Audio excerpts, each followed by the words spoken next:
And good evening and welcome to episode 44 of Endless Banter. Um, this week might be another random show. We never know. I quite enjoyed last week's show. Don't know about you, Paul, but I really did. So I'm sorry I'm wearing these bulky ass headphones and I look like a twat this week. But my pods, I don't know where they are. I can't find them, so I have to wear these. I'm going to be a stormtrooper, whatever, doing to the left, sir, to the right, sir.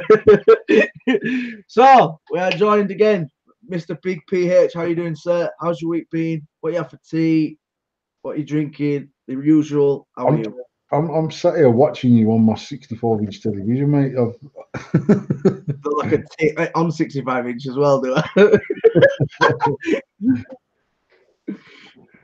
And yeah, before anybody says anything, Paul, we are early. Look at that. Look at our beautiful face on them screens. We are early. We've been sat here since 25 past 7, having a chin wag before we went live. And guess what? We're still fucking 2 minutes late down to me.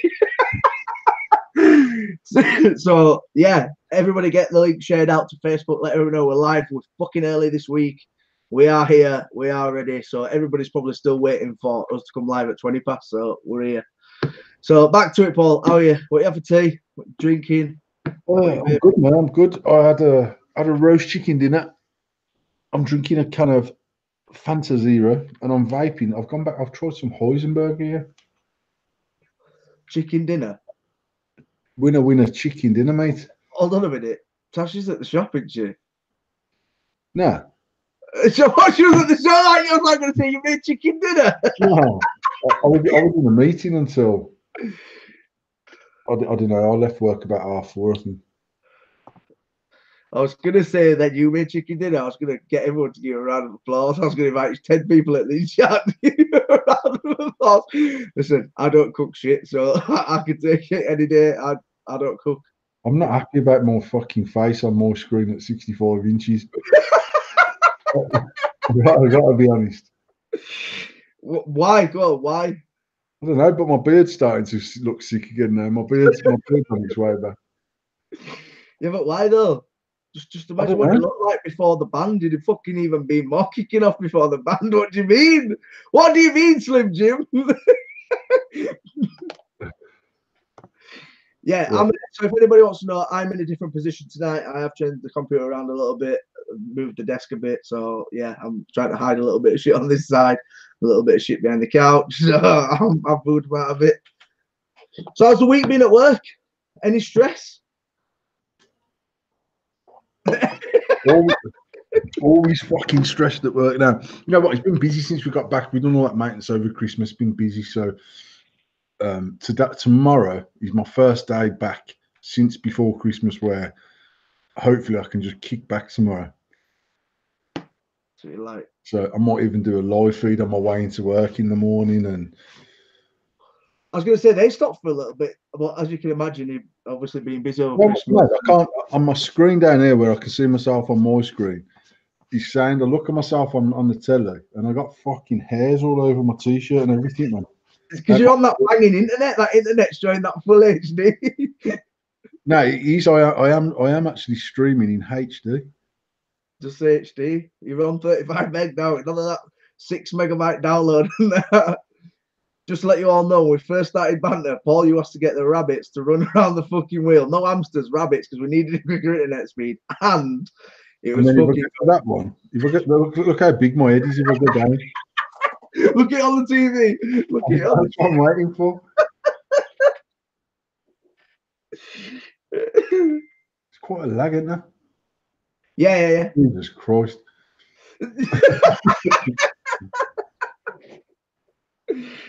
Listen, I've got these big bulky headphones on at fucking 65 inches, so I don't even want to know what it looks like. It's like now I've gone down to low quality now. Does it look all right though? I'm just waiting for it to come up in low So let quality. everybody know this might be a little bit of a test. We're doing a test I'm before we just start. fucking about. You'll have to bear with me. It's more sure.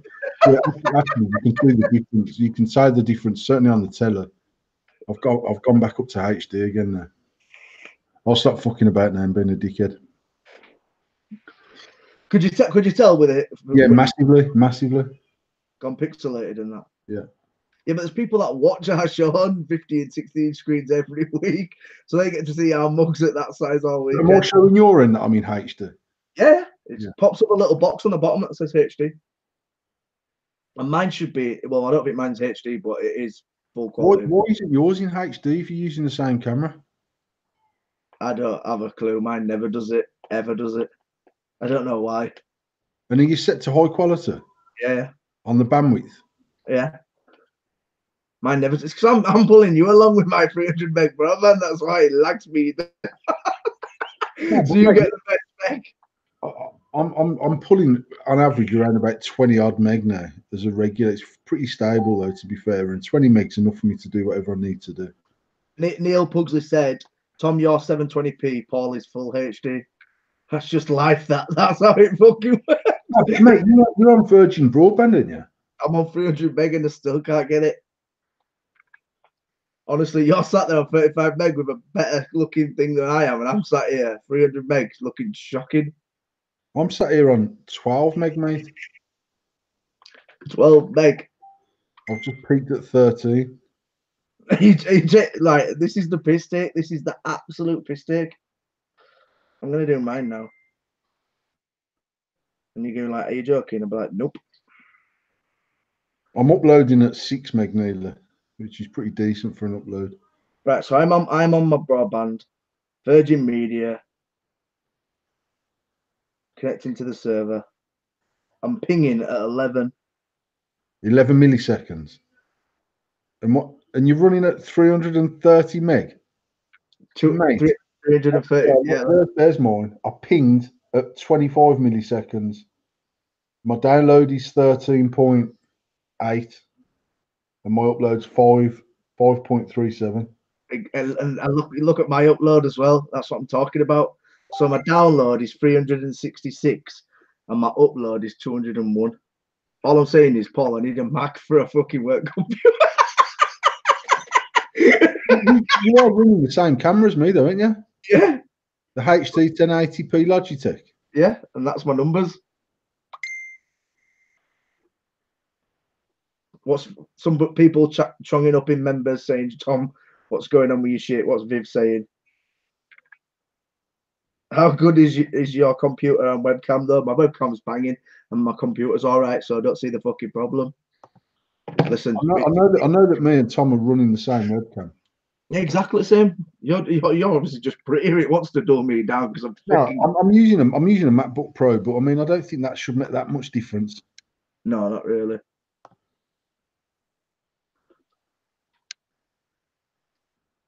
Anyways, people are trying to say that I watch 480. It's not the bandwidth. What's that saying? I think the bandwidth changes when not as much. Sorry, I didn't get that. And just to let you know, I want to congratulate Madeline McCann for being back in chat. The funniest thing on Facebook, it's a. Let me just see if I can remember who shared it actually. The lighting makes a difference as well. Fucking, am I HD now?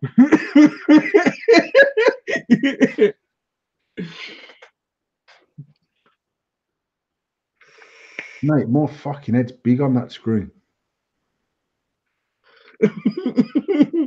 Yeah, but I'm sat on the desk. I'm like literally, I'm like half a couple foot away from my webcam. You're sat right next to your computer. I'm just trying to. Someone shared a link early from West Midlands Police.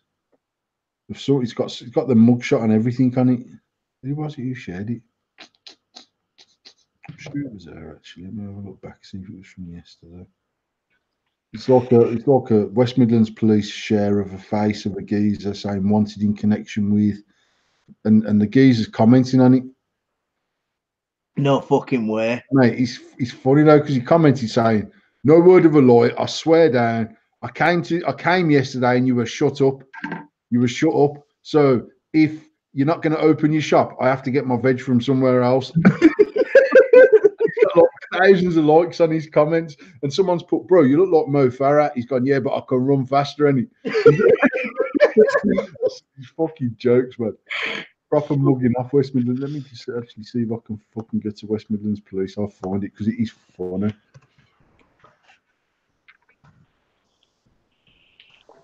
Madeline McCann, sorry, I lost my way for a few weeks, but I found my map to get me back here. Welcome back. Welcome back. iVideo quality drop when speed test, that's all. Well, quality obviously don't drop when I do my speed test. I pay a fucking fortune for my internet. What you pay a month, Tom? 60. So I obviously can't get fibre anyway. I've got fibre in theory, but only to my exchange. I can connect to a few servers when they do like server tests. When like I've spoken to Virgin and that, and they change me to different servers. They serve me all the way to like York sometimes or stuff, which is like 45 minutes an hour away. Because like can change where if your server's down in where my local area, they can just switch my server off. So they change me to a different server. Can you not put? Can you put links into YouTube? Yeah, in the chat. Yeah. Have you got the chat box open?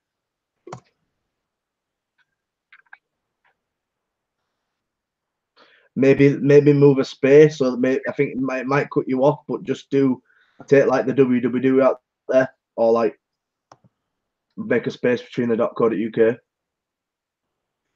I've made a space between the Facebook. Cool.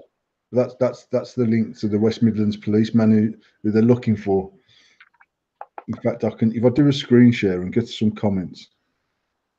If I do a screen share, you can actually see me just moving about on it, can't you? Yeah. So let me see if I can work out how to do this screen share. Let me share your screen. I'll put you on full. I hated Virgin. They made my upload if send too much. Well, they do send your upload. My upload's only 20. Fucking hell. Am I screen sharing there? Yeah. So like that there. That's him. And he's put no word of a lie. I went to the police station today and it wasn't open. If you can't be bothered to open your shop, I'll buy my veg elsewhere. Look, even West Midlands Police, that one there, he's put what you looking at, low capital letters. I'm glad you dropped a Gladstone, but you're wanted for a serious domestic assault amongst other things.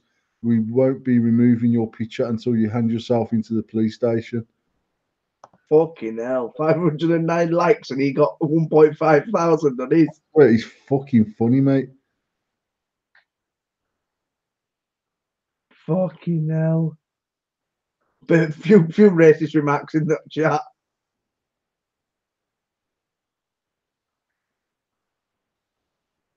No way. Look at all that. And he decided to comment. No. Fucking hell. Mo Farah with a goatee. Have you seen that? What's that one? It's Mo Farah with a goatee. Annie Jepson, I can run like him too.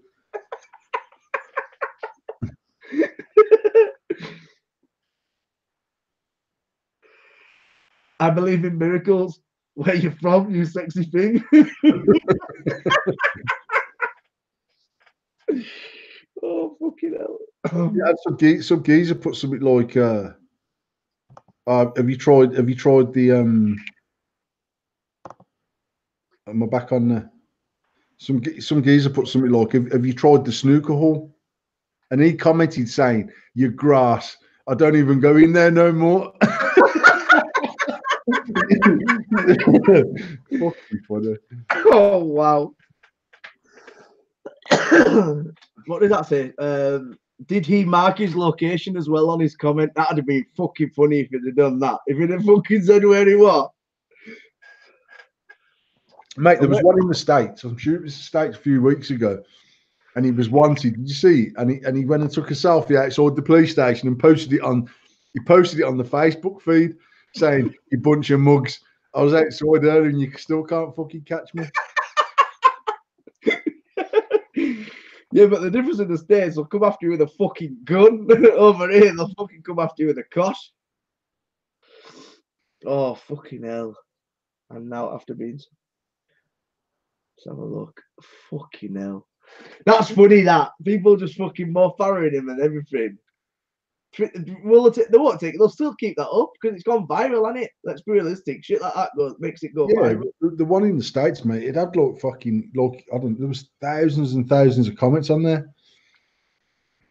They're never going to take that down because then it does build awareness when you're going on status like you're like fucking catch me if you can.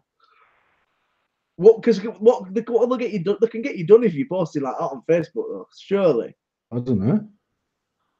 Well, you're perverting the cause of justice as well, aren't you? Because you're fucking chatting shit on Facebook. Catch me if you can, lads. Running down a fucking street like this. Proper motorboating it. Fucking madness. So what have you been doing at the factory then? What's been going on this week? Have you, as you say, you've been busy down at factory working over Christmas period, and then obviously you come up to now and you're a bit more chilled now. But have you sort of been getting everything back to where it should have been before? I had this week's just been busy, man. I was out yesterday. I was in a meeting this morning in Chesterfield, and I had an environmental meeting this afternoon with the environmental officers because we are regulated under Birmingham City Council for the operations in the galvanising plant. But tomorrow, I don't think I've got anything planned. I've got no planned meetings, which means I might meet my wife for dinner in town, maybe. You're going to jinx yourself now saying that, you know. Well, the MD is definitely not until the afternoon anyway, so my morning is just catching. Josh Warner, straight in with it. I was caught. I was actually up in front of the traffic commissioner because I'm going to say something though, Paul. I'm going to say something before you do tell the story. I was going to wear a suit tonight, just how good you looked on your Facebook photos. But then I realised my fucking wedding suit's up at my fucking mum, so I couldn't get it. So, but yeah, you look. That picture, honestly, is probably one of the funniest. That's probably like status of the fucking week. That's because people doing like the Sal memes and stuff like that was fucking brilliant, and the comments and stuff were wicked. So, but you're fired. And on that picture, it said you're fired. I fucking loved it. Absolutely loved it. So it did look top bollocks. Well, so, I replied back to Damien Boone's comment, didn't I? But it's sort of because people were putting why wearing this, because obviously straight away people always assume if I wear a suit tomorrow and I just sit here with a suit on, people go, why the fuck you wearing a suit? You got to court. Or people always say you got to court because you're wearing a suit. That's obviously the case because it's not very often. You always see you in a shirt. Well, I used to wear a suit to work every day. 10 years ago or more, but then they just get fucked in the factory. Literally, I was just going through suits and shirts and whatever, so I stopped wearing them because I just get ripped off. But I used to get to work in a shirt and tie, a suit for years. I've done that actually, probably for 8 or 9 years, maybe even 10 years. I used to wear a suit to work every day, and I was a bit like I'm bored of buying fucking suits. You go to meetings in suits the majority of the time. Don't you? Yeah, if I've got a meeting with the customers, like the customer I went to this morning. Today I had a pair of black trainers on, my jeans, like this t-shirt, and just a jacket. I had my jacket, just like a sort of smart casual jacket, I suppose. But it depends what meeting I'm going to be honest, mate. If I have to wear a suit, I'll wear a suit. If I don't, I don't. I think it's not just like because a lot of people don't expect you to be wearing a suit because of what the industry you're in. Do you know what I mean? It is a mucky industry, and you walking through a factory every fucking day and getting dirty. So they probably expect you not to be wearing a suit. So it's sort of the industry that you're in is a mucky industry. But how did it go then? So Josh Warner wants to know, how was it? No, it was all right. To be fair, we had a couple of issues. One of the wagons, so I got called up in front of the traffic commissioner. We got a small sanction. I upheld my own repute, which is good, which means I haven't got any strikes against me as a CPC holder for the operator's license. So, but it's just like public inquiry sounds really formal anyway, and it is formal, but it's made to sound way more formal than it is. But it was still 2.5 hours. So, but like, I got there at 12:30. We didn't go up till 2 o'clock, and I got out of there just before 4:30 yesterday. The plus side was it's about halfway between the factory and my house, so I was halfway home when I come out. That's the best way. That is the best way. So there was a success in that, shall we say? There was a little bit of a success. A little bit of a silver lining to a cloud. So we've got loads. Well, we've got a bit of news to go on this week. You lot are slacking in chat with your Ask the Boys questions. So if you do have any questions this week, do put them in chat and we will go over the questions. But you don't seem to be doing it anymore. I don't know whether it's something that you're not interested in. If let us know if you still want us to carry on asking the boys. But if you do have a question, do put it in chat. But we've got a couple of things to talk about in the news this week. These news sources come from Vaping 360. This is where I always get my news source from because it's usually the most up-to-date one. And the first one, me and Paul have already spoke about this one, but I am going to mention this the first one. So the headline to this news is, man surrenders to police in exchange for a vape. And there's a picture of a police robot with a vape in its claws. And obviously these robots are usually used by the army for like disposable of bombs and stuff like that. But obviously they use it in these situations where so-called somebody needs to have a fucking toot. So basically the story is that this gentleman or this psychopath or whatever it is went to a gas station, petrol station, whatever you want to call it, doused himself in petrol, went inside the store at the petrol station, picked up a lighter off the shelf and went to set himself on fire. The lighter did not work. So he got in his car and he went to another petrol station. By this time, the police was already informed. So he's gone to this other gas station, petrol station, and he sat in his car, obviously doused in fuel. And the police obviously surround his car with guns. And he's basically saying, I'm not getting out of my car till you give me a cigarette. Well, if you're going to give him a cigarette when he's doused in fucking fuel, you must be the fucking stupidest person alive because you know exactly what's going to happen. So they say to him, we won't give you a cigarette, but would you stand for a vape? Or a vape pen, as they've put in this news report, would you stand for a vape pen? And he's turned around and said, yes. So he's had this vape pen given to him. He's had a few toots and they've handcuffed him. I've got three things about this story that kind of confuses me. One, I don't really understand how it's got into vape news because sort of like it's just a situation that a vape has been the last resort. And he didn't really ask for a vape. So, Paul, what is your opinion on this story? This idiot's obviously done this, asked for a cigarette, and they've turned around and said, here's a vape. What do you think? Do you think he's an asshole? I think I think they should give him a lighter. So he went to the petrol station, doused himself in petrol, went inside and asked for a lighter to set fire to himself. He went and grabbed one off the shelf, went round back, grabbed the one off the shelf and went to go light himself, and it didn't work. He probably just doused himself in water, the mad cunt. But actually, someone should have just threw a gallon of petrol over him and fucking threw a lighter his way.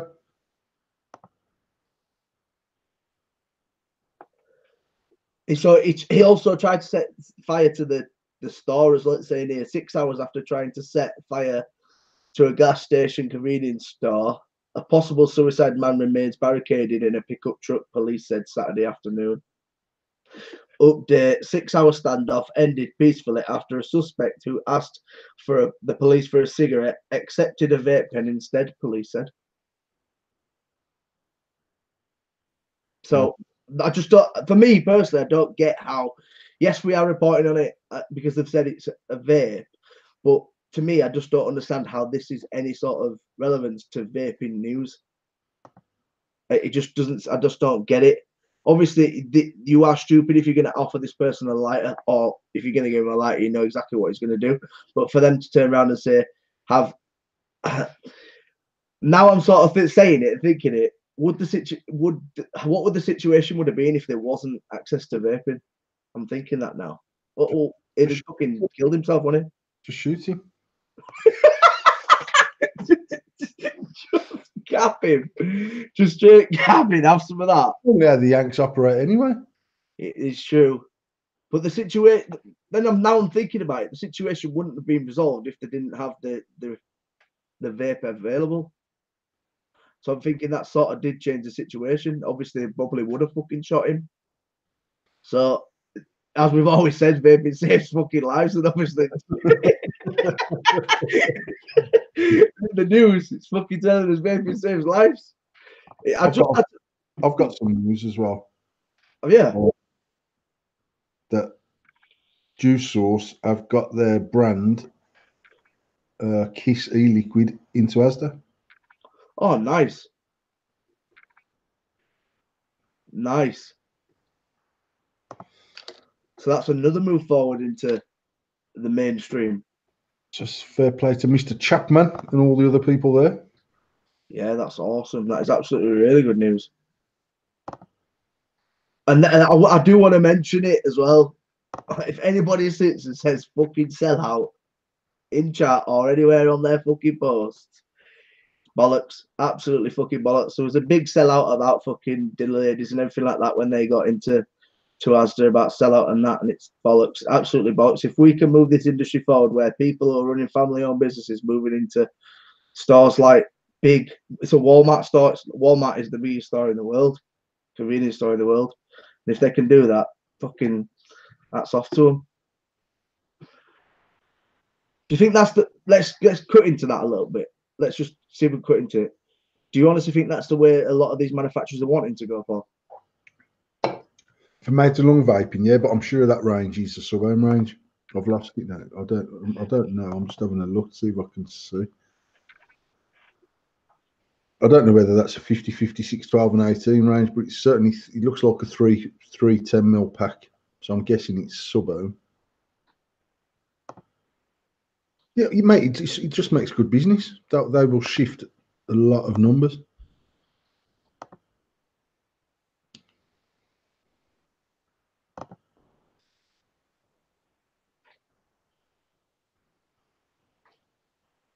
Yeah, I think to me that's a positive. It is a massive positive because at the end of the day, if that's the way the industry is moving forward and it is getting out to the mass market, then it's the way shit's got to be. I just wouldn't want to know how much places like Asda are paying for stuff like that. You know what? I looked at it with V-Juice about 18 months ago, and actually Matt had a half decent hookup to get it into that sort of outlet. The thing is, when you're supplying 500 stores, if you imagine that they take, I don't know, 5 flavors for argument's sake, and they take 30 of each for each store, so there's 150 bottles times 500 stores times 90 days credit. You had to be able to bankroll about £2.5 million, because by the time, obviously, they'll place the order, then they'll place the next order, they'll place the next order. They're still paid for none of this shit for 90 days. So you had to have, but 90 days credit potentially is 120 days worth of outstanding payment. So it worked out big money, big money. That's crazy. The saving grace that Juice also got is their manufacturing. So obviously the cost to them is cheaper. They'll be making decent margins on it, mate. They'll be making good margins. I'm sure they're buying it for the lowest prices possible. Yeah, that's the thing. It's obviously it's going to be retailing at the same price that everywhere else is going to be retailing it, but obviously it's going to drive the business down from their point of view as selling it to that store, because obviously Asda ain't going to wholesale it, Asda ain't going to sort of distribute it. They want it to have it. Yeah. And if they are putting it over 500 stores, they're sort of going to be driving the prices on it. Kev Lester saying, I think it's a Nick salt.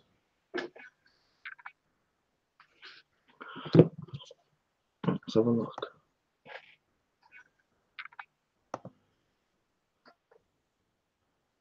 It's definitely 10ml bottles by the looks of it. Yeah. But as we've said before, that is mouth to lung for the 99% of people now are going to see that sort of stuff in convenience stores, and that seems to be a lot of it where it is going. You know, with sort of closed pod system. Like let's look at we've discussed it before. Like how many actual devices they've got in there. You know, they have got a lot of devices for a convenience store that literally just has that as a range. They have a lot of stock of vape stuff in there now, and it goes hand in hand with the cigarette stuff. So it's great news for them guys. It is great news for them, and it's obviously great news for the industry, because obviously then another family-grown business is now in a main street, in a high street store, which is obviously great news, because obviously then there means more opportunity for everybody else. So hats off to them. Let's get into some more news.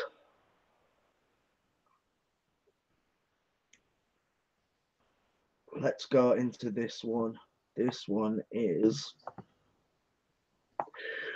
Juul launches nationwide ad campaign aimed at adult smokers. Once again, I did mention to this Paul a little bit earlier on, so Paul is a bit of heads up with this. Basically, I actually like this campaign. I'm not even kidding you. I actually like the campaign. The campaign for Juul, what they're doing is, and this sounds really funny, but rather than sort of aiming at the vapor, they're aiming at the smoker. So they're not preaching to the choir. They're going and doing these campaigns to preach to everyday people. So these videos that they've released, I currently see 3 videos that they've done. And it's 3 videos of older generation people. So we're talking 50, 60, 70, 80. We're talking from that age.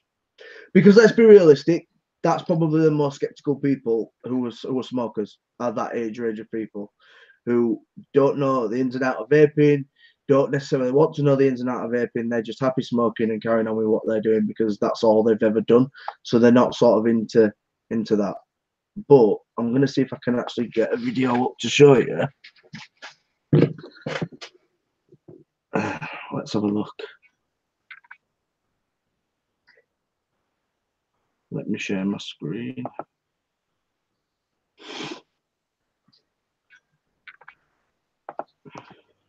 Let me see if I need to take my headphones out.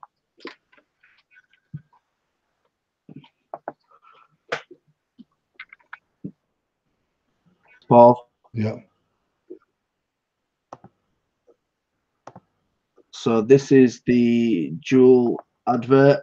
And as I said, this guy's probably late 40s, early 50s. He's black, mate. He's probably 74. Black don't crack.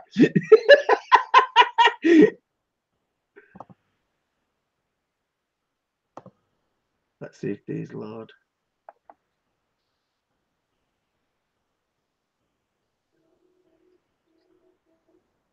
This is my mom's house.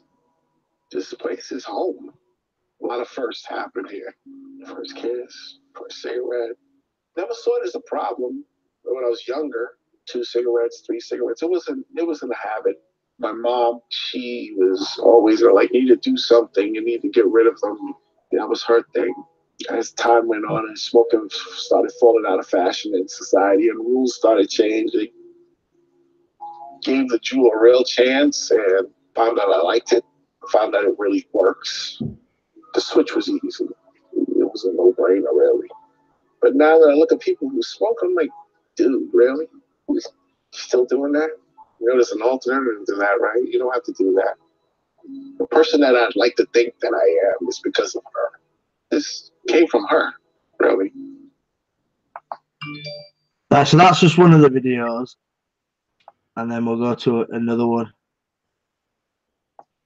which is necessarily like the same. This is another lady of the older generation.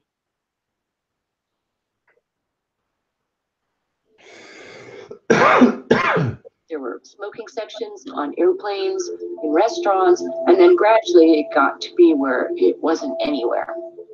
It's not part of the social norm anymore. It's not accepted.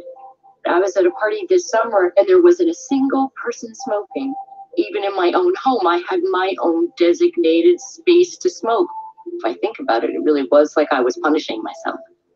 It was really a friend of mine that said, why wouldn't you just try the Juul?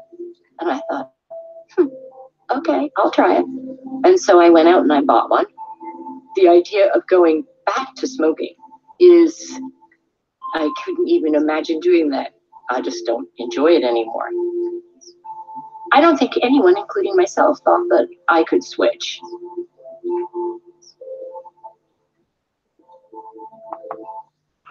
So there you have it. That is the new dual marketing campaign that will be played onto televisions worldwide. They are saying they've invested $20 million into getting these adverts onto TV. So this is going to be TV adverts.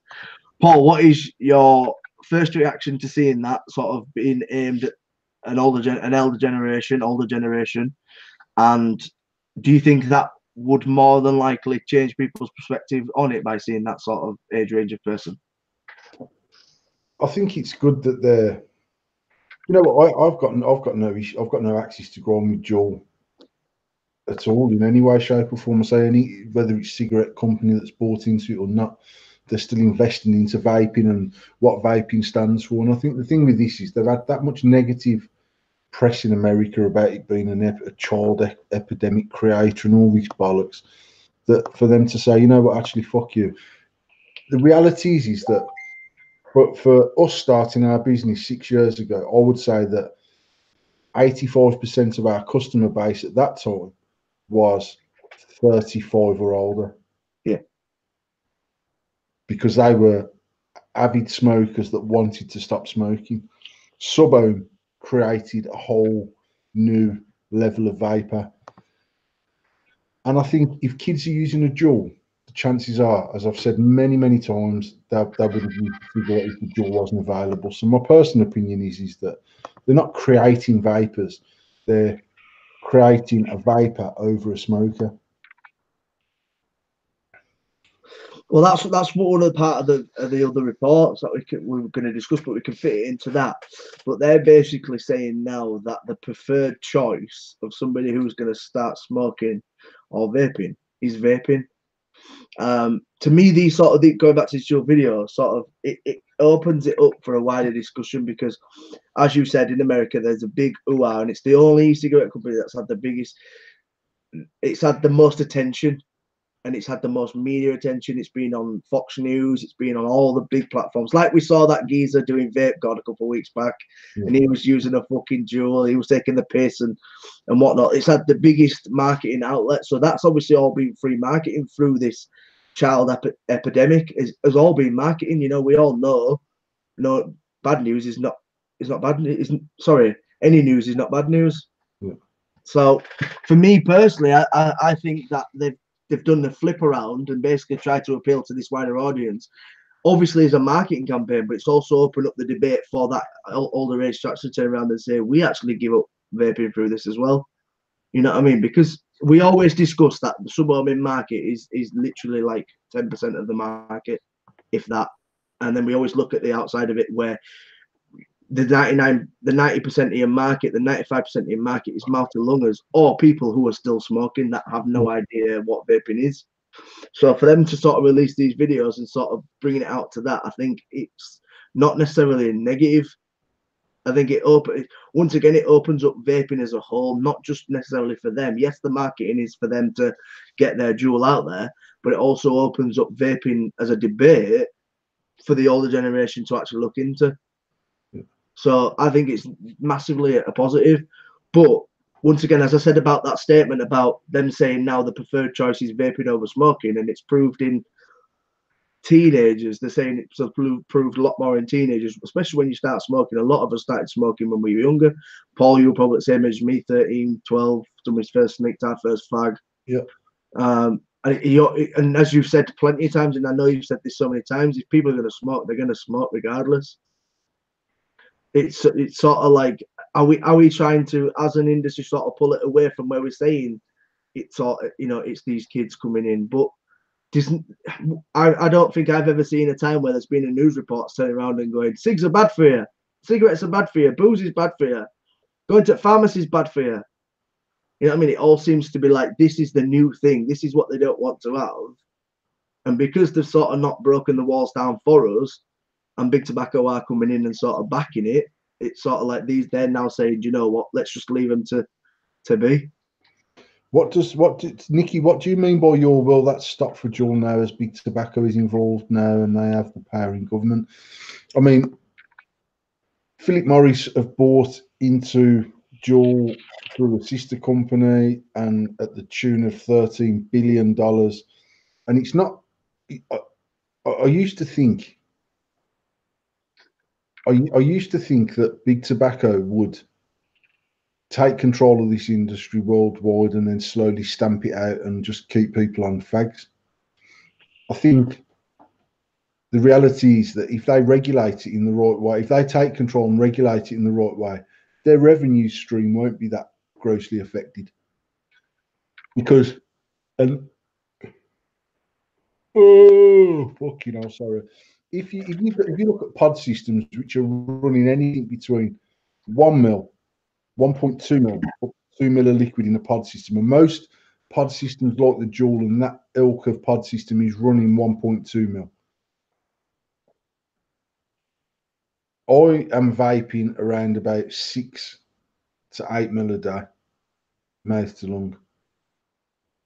So if you're going through 3 Juul pods a day, because they don't burn liquid like this would burn it, because the ohms of the coil's different and the power of the battery's different. But I reckon when I used to use the bow and I used to fill it up myself, I just used to refill the fucking pod. I think that's a 1.2 mil pod. Yeah. I'll fill that 3 or 4 times a day.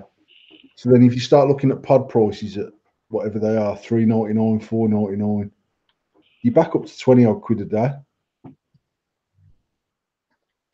Yeah, and that's why they're not losing any dough. That doesn't, excuse me, that doesn't sit right with us as vapers who've been out vaping for 6 years. But if you've got fucking Bob who's 42, who's smoked for 20 years and spending 20 quid a day, 30 quid a day, 50 quid a day on cigarettes, and he can vape and feel like he's getting the equivalent satisfaction for £20 a day, and he's 95% safer than cigarettes, and over the first 3 months he realises his health, whether it be or not be better, you definitely feel better when you're vaping and you're not smoking. People would just make that change. And it comes back to this thing I said, I don't know if it was last week or the week before, about this whole marketing mentality of pod systems, in my opinion, is greatly hindered in the UK because shops automatically now convert the price of vaping a pod system to the price of vaping on a tank system, where what we should be doing is still converting the price of vaping a pod system against buying the equivalent amount of cigarettes. These systems are designed for smokers, or they're designed for convenience. And if I could find a pod system that vaped as well as this or the AO or that type of device, I'd use a pod system tomorrow. But the reality is, for me, I've got to carry a couple of batteries or a power bank of some nature, because the batteries they're just not designed. They design me 350 mAh batteries, 280 mAh batteries and stuff like that. If the Zalto could get the airflow right, so it was a true mouth to lung, I'd use the Zalto or the Lost Vape, the Orion Lost Vape or something like that. That says, I love the way this tank fills up. I like the way I like the ease of filling up an AO. I don't get the obsession with the pod system as such. However, marketed right and sold right through the likes of us as a retailer, they are perfect for converting people from cigarettes, because they're convenient, they're easy, they're disposable. You chuck the pod away, you stick a new pod in there. Now, for me, the first 6 weeks of converting someone from smoking to vaping is about making it as easy as possible. And once they're no longer a smoker and they're a vapor, then you can start introducing batteries, coil changing, bottles of liquid, but just take baby steps to convert people. This is where I feel like disposable is a very missed market, because I think that I think honestly think there'll be a boom in disposables. I really do think. I do, mate, and I've been speaking to China quite heavily since Christmas 1 to get the new protos out for us, which we're not going to get out this side of the Chinese New Year, but we will have them to go to market at Expo in May. But one of the things that 2 manufacturers have said to me is they will make us disposables. Now I know one of them factories is making the Stig Pod, which is Grey Hayes stroke, V-God stroke, many other people involved in that project. They've offered me disposables. Now the only reason why I haven't gone with that at the moment is because I agreed to take 2,500 units off them, branded as the new Nick Salt. But I wanted them brought into the UK. Then we were going to fill them in the UK, and at the moment they're only filling them in China. So it means me sending product out to China for them to fill, and you don't know what's going to happen. You don't know whether they're using the same product, etc. And I was just a bit like, nah, fuck that. But disposable is definitely the most convenient way to convert a smoker to vaping. 100%. I honestly think, because then you, even with mouth to lung vaping now, as we know it, sort of like with a pod system, you still have to deal with charging, you still have to deal with changing the pod, you still have to deal with putting e-liquid in the pod if it's a refillable pod. To me, like disposable, because we had disposables before. When there were cigarettes, I used disposables back in the day, and actually I treated myself to a disposable. And the vape stick one was, even then, that was when I first started vaping, so that's going back 8 years ago. That was still, to this day, one of the cleanest vaping devices I ever used, but they were about £8 a device. So at the time, what I might get a day and a half, 2 days out of them sometimes, but then the more I used them, I was getting one a day, so I was back down to my £8 a day. When I gave up smoking then, it was purely for financial reasons. I didn't give a fuck about my health. So when the vaping started being comparable to the cigarette price, I was a bit like, fuck this. And I went back to there where you push the cartridge on. And so it was actually slightly bigger than, but it was like one of them cigarellos. It was like longer than a fag, but a fag sort of diameter. But the vape on it was smooth, mate, properly smooth. The menthol ones were fucking fire. They tasted nice. And when the light was flashing, it was fucked. I'd fuck it off. And I used to get, in fact, what were they a tenner? Were they £10 for 2 devices? Or 14, 12 quid for 2? So it was like 6 quid. Did you screw the atomizer on it? Is that what it was? Nah, I used to use their atomizer one, so you just unscrew the pod, fuck it off. In fact, these were push pods. Right. So they had a separate atomizer, and then you had a cartridge that pushed on, and the cotton inside touched the atomizer. Now, it was only, and I didn't know then, but actually, in reality, I could have bought a bottle of e-liquid from Totally Wicked and dripped it down the cartridge and re-soaked the cotton and tried, and then gone again. I was going through these fucking atomizers 3 and 4 a day, mate. So that was becoming expensive. Now I think they worked out around about $2.50 an atomizer. Well, $2.50 a cartridge. When I first started, I was probably using 1 to 1.5, maybe 3 cartridges every 2 days. By the end, I was using 3 to 4 cartridges a day. And all that time, I didn't realise, you could see the cotton in it. I didn't realise I could have just squirted some liquid down there, re-soaked the cotton and cracked on again. That's the education. Once again, it's education. You've known that from by doing stuff. But the atomizers they had, they were like mesh. They were like a solid atomizer that would like sort of coned up and back down again. And obviously they were self-draw and whatever. And they used to say you need to replace the atomizer every time you replace the pod. And I was like, fuck that, man. I can't remember. I mean, I used atomizers for weeks and weeks at a time. And I just changed the pod. And then they actually changed the cartridge. So when you change the cartridge, it automatically changed the atomizer. Right. I suppose what it was is it's always burning at its most efficient then. But for me, that style of vaping, mate, is, and I used to say even a few years ago when vaping was on a massive boom, and when it's got to be 2 or 3 years since the Bow come out. It was well ahead of its time when it come out, because that was a quality mouth to lung device. But it come out in the middle of this mad sub-ohm boom. If the Bow was to be relaunched now, I think it'd be quite successful. We've got the Vladin coming in from China now, which is a pod system, and they're pretty good. That's the one that I tried before from our supplier that was 50 milligram that blew my fucking tits off. But actually, I've noticed that Evolution have got the Vladin in stock. We're waiting for Vladin to come in from our supplier. It's still a really, really, really, really convenient way of vaping. The trouble is, most of the people that will be watching this live feed will be going, "No, it's too expensive. It's still too expensive." I think that's the problem with the market we're in. This conversion between smoking and pod system use, not between vaping and switching to a pod system. Yeah. It's always going to be more expensive to vape a pod system than it is to vape something that's got a changeable coil and a 10 ml bottle of liquid. Always. Of course. And it's not like we're saying it, so it's like, because to me, people are going to sit there and say, well, you're ripping people off, but you're not necessarily ripping people off, because people who are out there, we know people out there that are selling the liquid for £1. People are selling 100ml bottles for £4.99, £3.99. We know that we see this in the community. We see the advertisement that's done on Facebook.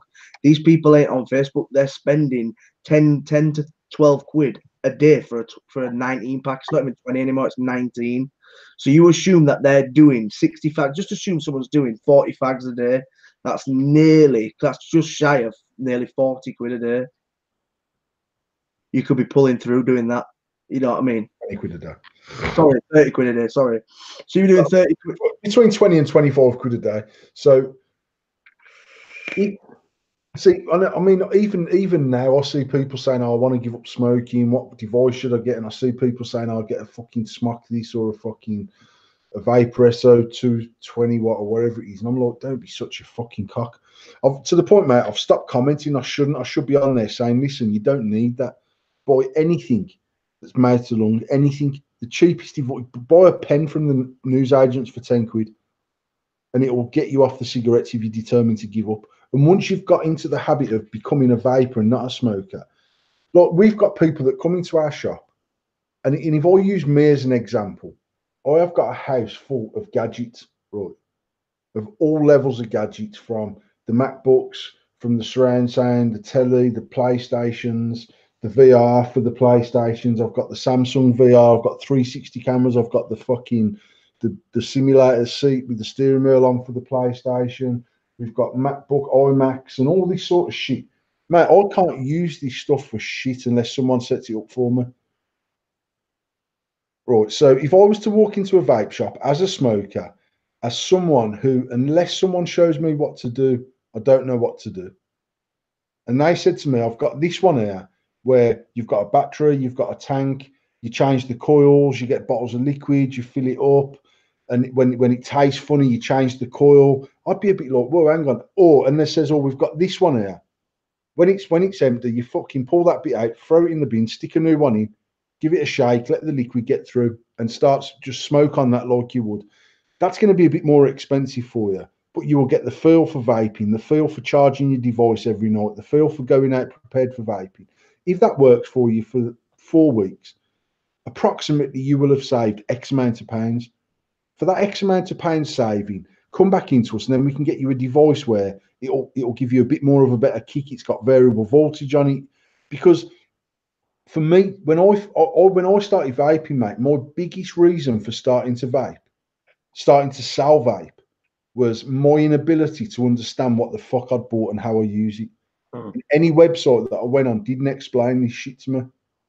And I went on to Totally Wicked's website, and it was just a fucking scroll and a scroll of batteries, of coils, of tanks, of fucking all sorts of stuff mixed and matched all over the gaff. And I didn't know what I needed. And I remember saying to the chap who built my website, "I want something that is starter kits, basic starter kits, intermediate, advanced." And if you go onto that tank, that's the coil for that tank. If you go onto that battery, these will fit that device. Because there was, when I went on to Totally Wicked, there was things with a 510 fitting, so clearomisers with a 510 fitting that screwed into a Cigalite type battery. There was Ego fitting. Yeah. Ego fitting is a 510 with a surround on it. That's basically what it is. But it's the same. But I didn't know what tank I needed for my battery that I'd got. I didn't know what coils I needed for the tank that I'd got, because I'd bought everything that I needed. But when I went on their website to look for replacement coils, a spare battery, a spare clearomiser, I could not work it out for shit, mate. Now, actually, when we started selling the products and we were delivering to people's houses and knocking on the door and saying, "Hi, I've bought the vape kit. Do you want us to show how to use it?" I would spend half an hour at someone's house saying, right, this is your battery, this is your tank, this is how you fill it, this is your coil. So before we put the liquid in, this is how you change it. This is your spare coil. Da, da, da, da. When you filled it up, give it a shake, give it a suck without pressing the button. Make sure you got liquid coming through. Have a drag more slowly than a cigarette because it's not the same thing. And we give them all of that advice there. It's why we were so successful at selling vape right at the very start, was because people wanted to try it, but most people wouldn't just buy one off the internet because, oh, am I going to get? And I'm like that now. Mm. Jack will say to me, I've got the link here, go and just order that. And I'm like, nah, where's the closest place to me that sell it? It might be Stoke-on-Trent. You know what? I'll drive up there Saturday. That way, then I can speak to the bloke. I can have it in my hand. I can ask him the questions I've got reservations about. If that bloke would bring it to my house, mate, and it cost me 15 quid extra to have that done, bring it to me. Yeah. Bring it to my house and show me how to use it in my house, and I'll buy it off you. It's even down to like lingo as well, though, isn't it? Like, I always sit and think, and we've all been guilty to it and stuff like that. And when people are saying like oils, and then I know you've heard people say be filter rather than coil. I need a flint. I need a flint for me fucking electric fag. My filter's gone, my fucking clicker's gone, my fucking.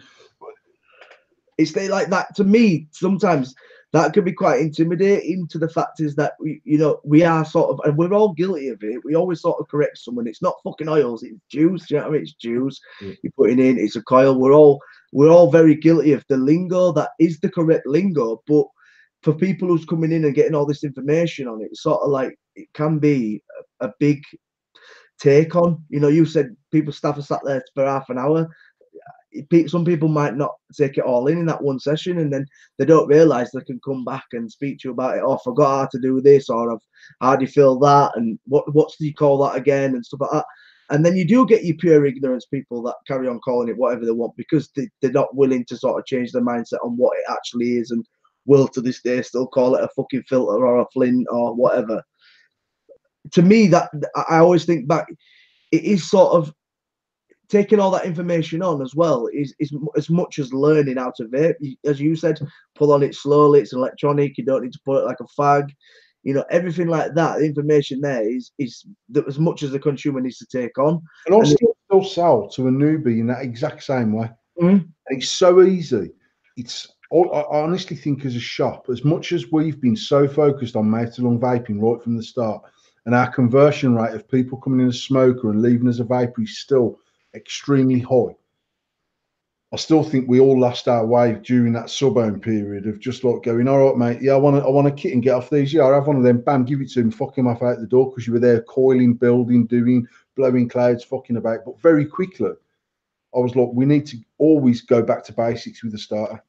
We need to spend that time with someone to say, this is your kit, this is how you charge it, don't use an iPhone plug, do this, do that, this is how you change your coil, this is what you can expect to get if you coil's fucked.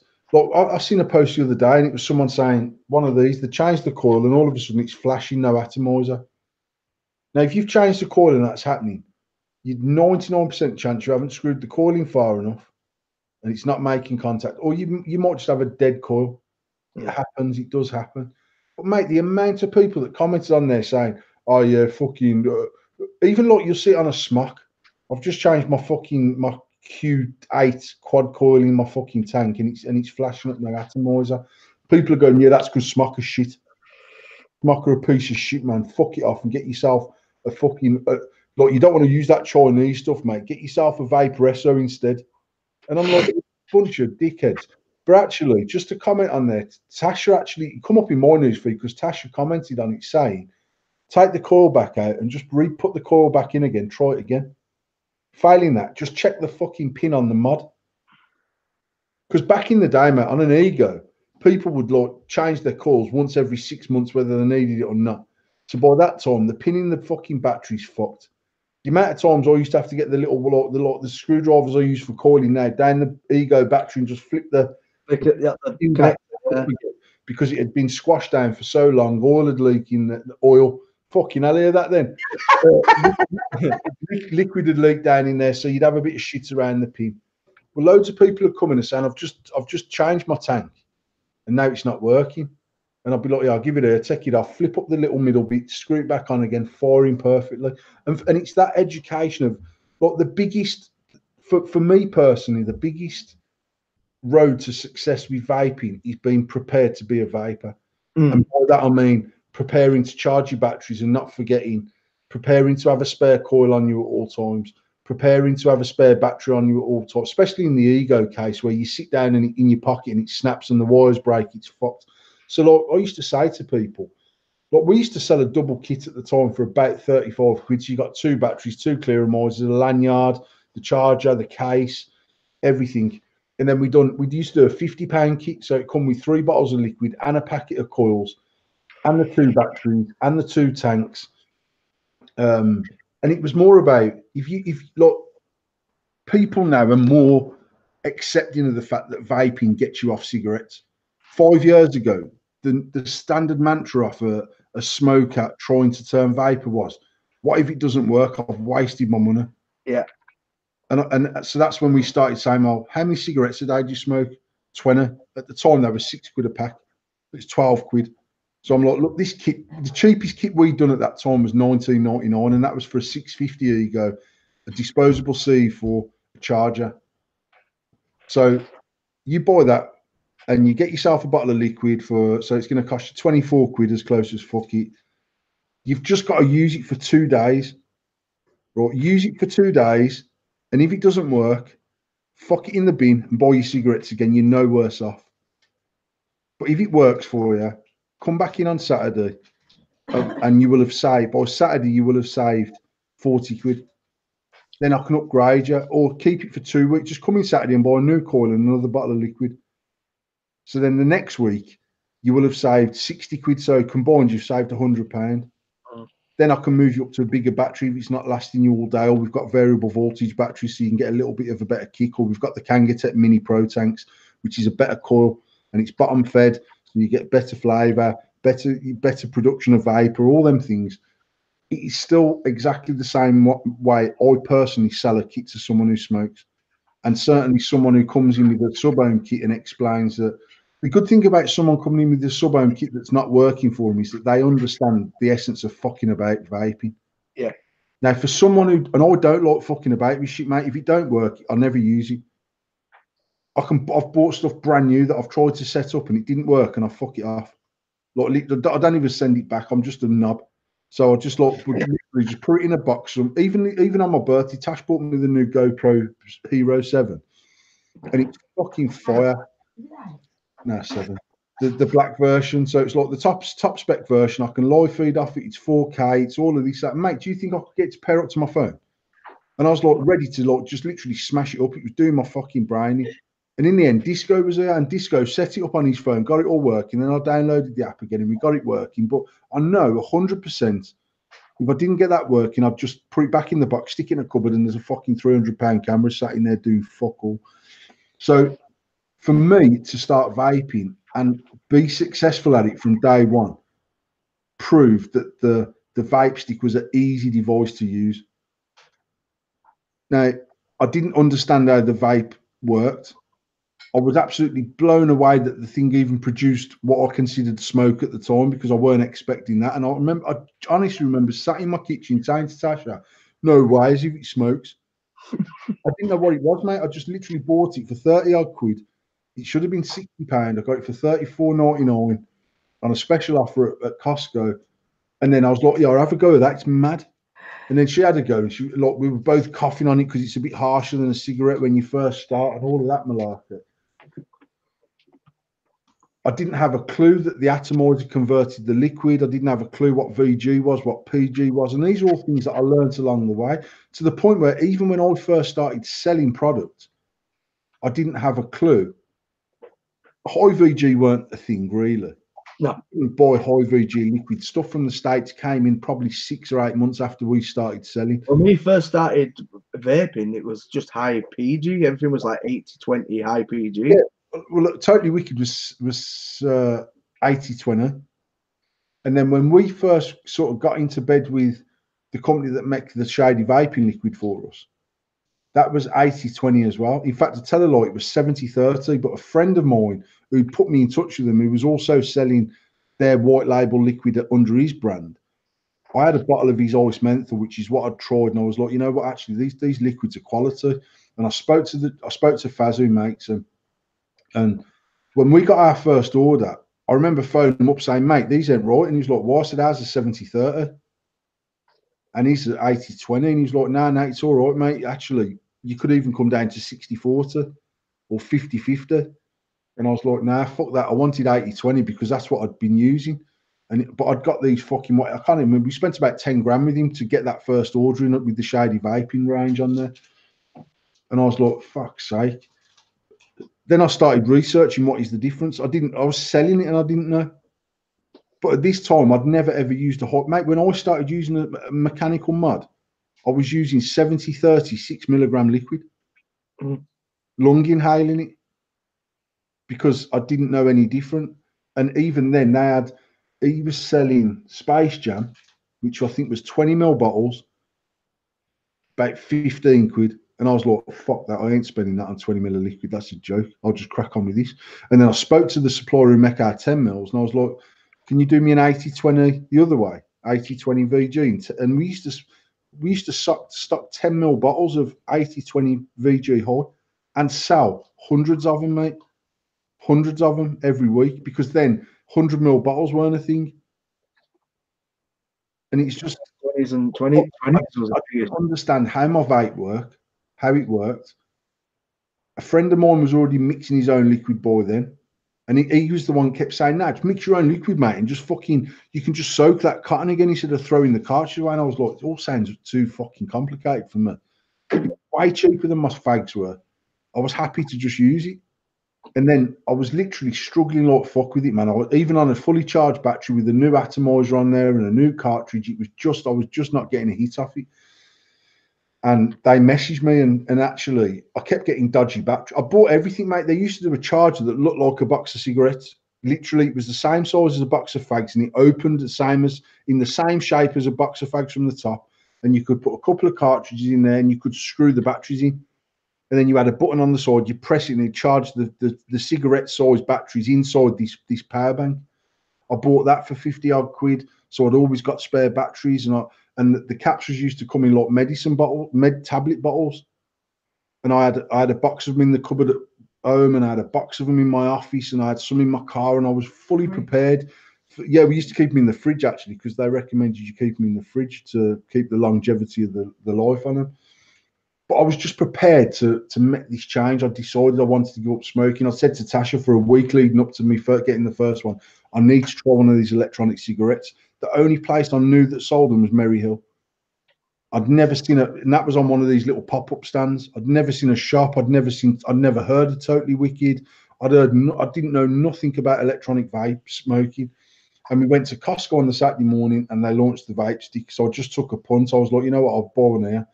Got home, set it up, and I did not touch a fag for 11 months. Not one drag. But then about 4 months into that journey, this fucking thing weren't working for me. But then I got an email off Vape Stick that day where I was thinking, I need a cigarette, man. I need Summit. And even at that point, I was only using tobacco flavored pods because I was under this mental image that I can't use. I love them. I used to use the menthol ones because you'd get them in a new kit. You used to get samples. And I always vaped it and liked it, but I was like, nah, I need the tobacco because I need to think like I'm smoking.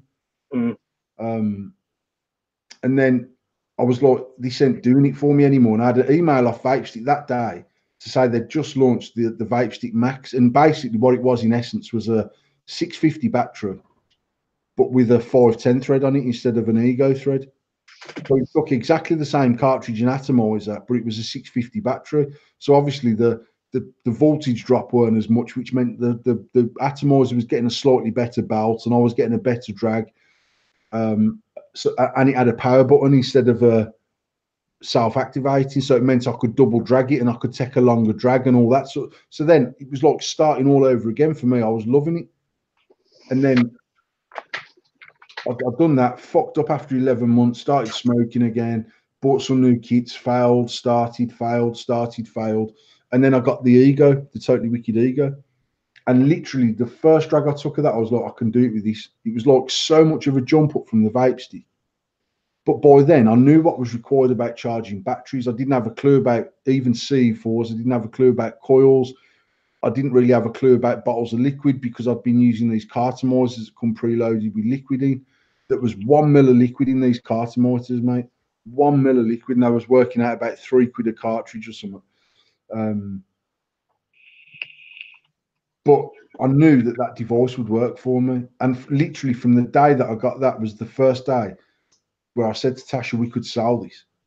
Mhm. I remember going and looking on Alibaba and looking at them sort of sites and contacting people in China and looking on eBay and looking on WhatsApp and looking on Gumtree and seeing what was about and trying to pick people's brains, really. What is this? What is that? Does that work with this? Can I use that on there? Because I'd got this Ego 1100 battery I bought, just a standard Ego C4 Plus, so it had replaceable coils. Yeah. For What colour did you have it in? it was just I'd smoked, just a smoked, it was a black battery and a clear smoked C4 with a black tip, just a standard setup. And then I started looking on eBay at stuff, and then I seen like the mini pro tank, the Kangatech mini pro tank, and it was like £17.99, or it might have even been £20 or £22.99 when I first started. Yeah, I think £24.99. But then I didn't know whether that would fit my battery because I didn't know. So I was like, fuck's sake. And then I ended up finding a supplier on eBay where all the product looked good. And I messaged him, and it turns out he weren't too far away from me. And he says, oh, I've got a place. I actually sell wholesale. Come and see me. And I went down there and we wholesaled with him right up until after we'd opened the shop. But he knew what he was doing. So he'd say to me, I'd say, well, I've got this battery, so I've got to use this. He was like, nah, this tank will fit your battery. And then he'd phone me up and say, mate, I've just got the 1100 twisting with the, oh, yes, sweet. I had one of them. Then I got the 1300. And that was the journey that I took. But for someone who don't fuck about with stuff, I actually prepared myself fully for this change from smoking to vaping. So I would fuck about and change my cores and fill my tanks and charge my batteries. And I always kept my shit clean and I looked after it. And I think pod systems, for me back then, for someone to be able to say this is, and that was why the vape stick worked for me. It started tasting of burnt. I took the fucking pod off, I threw it in the bin, and I slid a new one onto the atomizer, and off I went again. The light started flashing. I needed to charge my battery. That was all I needed to know. If someone had to give me that fucking battery, C4, coils, liquid, and no instruction, I'd have been like the geezer that phoned me when we was selling it to say, mate, I've just bought this candy floss liquid and it tastes fucking disgusting. And I was like, actually, don't take. I mean, it didn't taste like candy floss, but it was a very sweet vape. It wasn't a horrible vape. But again, you know yourself, 6 years ago, you couldn't taste test liquids because it tasted like shit. Chemically as fuck. Just vile, horrible. So, and I was like, mate, well, and his wife had put an order in. I said, look, I've got to deliver to your wife tomorrow. I'll drop it down and it was actually on the way to pick up Billy and Chloe. Like literally, it was by their house. So I was like, I'll do that tomorrow morning. I'll call into you. I'll drop that stuff off. And I thought I can go and get the kids. Jobs are good. And when I got there, I give his wife her order. She was loving it, and she'd already had an order. And when I dropped it off, he was saying, "Fuck that electric cigarette malarkey." And he'd even got a fag blowing it on both of us, going, "Fucking fuck that! I wouldn't try one of them." And he she said to me, "What I'll do is, if you bring me enough to last me till Sunday, I'll have an order off you every Sunday." I was like, "Yes, Anne." She messaged me on the Tuesday. Can you bring me what I want, and also can you bring a full kit because you had to go on morning and he wants one. So when I dropped in the kit off on the Sunday, I was like, "Do you want me to run you through it now? I know how it is." And he messaged me on the Sunday night and said it tastes like fucking shit and whatever. And I was like, "Whatever." When I can't use it, and I was like, "If you're not ready to give up, mate, it won't work for you." When I delivered his next order, I filled it up on the doorstep for her. And he come out and went, "How'd you screw that thing out? You know, just the mouth. You used to screw the mouthpiece out, didn't you, on a C4? And you'd have to put it down the side so it weren't going down the airflow." Mate, he's filling these straight through his drip tip. Oh, fucking hell. And then that was another thing for me then where I remember saying to Tash, like, when we first started delivering, your assumption is that no one knows how to use it. 6 weeks in where you've sold hundreds of these kits, and literally was hundreds of kits in the first few weeks, you start to become complacent that, well, I understand it better, so therefore you've got to assume they understand it better. We were fucking so active on the Facebook page to the point where you would show, like, take a picture of a coil and this is what it is, this is what it does, da da da. But some of these people are on Facebook, they're not seeing it. Their wife might be on Facebook 23 hours a day. This cunt don't know Facebook from MySpace, he ain't got a clue. And then it just became absolutely apparent to us that we've literally got to hold their hand and walk them through this journey of not smoking cigarettes and going out to people. And we had customers that were miles away, like Sutton from our house. He's a mission. And I used to deliver to this geezer. And to be fair, he spent dough, and he had like the 1300 twist. He had 2 mini proton T3Ss. It was, weren't it? Actually, it was like that was a plastic version of a mini pro tank. Same sort of thing. And I think we used to sell that kit for about 100 quid. And it was like 2 1100 twists, 2 T3Ss, a packet of coils, the case, the lanyard, the charger. And he was like, yeah, bring me the full kit and some liquids and some spare coils and this and that. He always spent money. And he'd be like, oh, it's leaking. And he was one of them people where you couldn't really say to him, mate, it's just part of fucking life when you're a vapor. Sometimes you'll get a shitty coil that don't seal properly. Stick another coil in and knock yourself out, because he was one of them that, like, I've spent the money, I want it to be right. Yeah. Which is fair enough. I'd drive to Sutton, mate, and I'd go to his house and I'd strip it down and I'd put it in and I'd flick it and I'd know straight away that what, yeah, pass me another coil. So I'd end up giving him 3 coils and saying, look, it's the coil. It is just part and parcel of what you're doing. So they're obviously manufactured in massive numbers. Some will be good, some will be bad. Now, I think it's easy to say to a customer, like they'll say to us even now, how long will a call last? And I'll say anything between an hour and a month. It depends how you vape. It depends what liquid you vape. It depends what device you've got it on. It depends what watch you've got it on. You see, they're coming to the shop, mate, and they're going, my call's only lasting me 4 days. And then they're pressing the button. And then they're having a little look around the shelves. Then they're taking a drag, and I'm like, whoa, what are you fucking firing your button that long for before you drag it? Well, I'm just getting it going. Well, get it going when you've got it in your mouth and you put some juice across it, so you're not burning your fucking coil out. And the amount of people that literally take the vape from down their side and fire it from the side to the mouth is ridiculous. Yeah. So when they come in, like when I was in the shop regular and they come in and they're saying, oh, my coils ain't lasting me long, I'd say, well, take a drag, show me how you're vaping. Straight away, I'll be like, well, you don't need to fire it, man. Put it in your mouth. Then press your button and fire it. Fucking red hot before they even got it to the fucking place. So actually, what you're pulling through is a load of shit as well, so it'll taste shit. They're saying it's burning. Yeah, that's because you're burning it. It still comes down to an education thing. Do you feel like when you obviously was delivering and stuff like that, if you had the options of like the disposable units that are coming through now, would you think it would have been a hell of a lot easier? You know what? It was. I was put off. I weren't put off by disposables because they'd done what they had to do for me.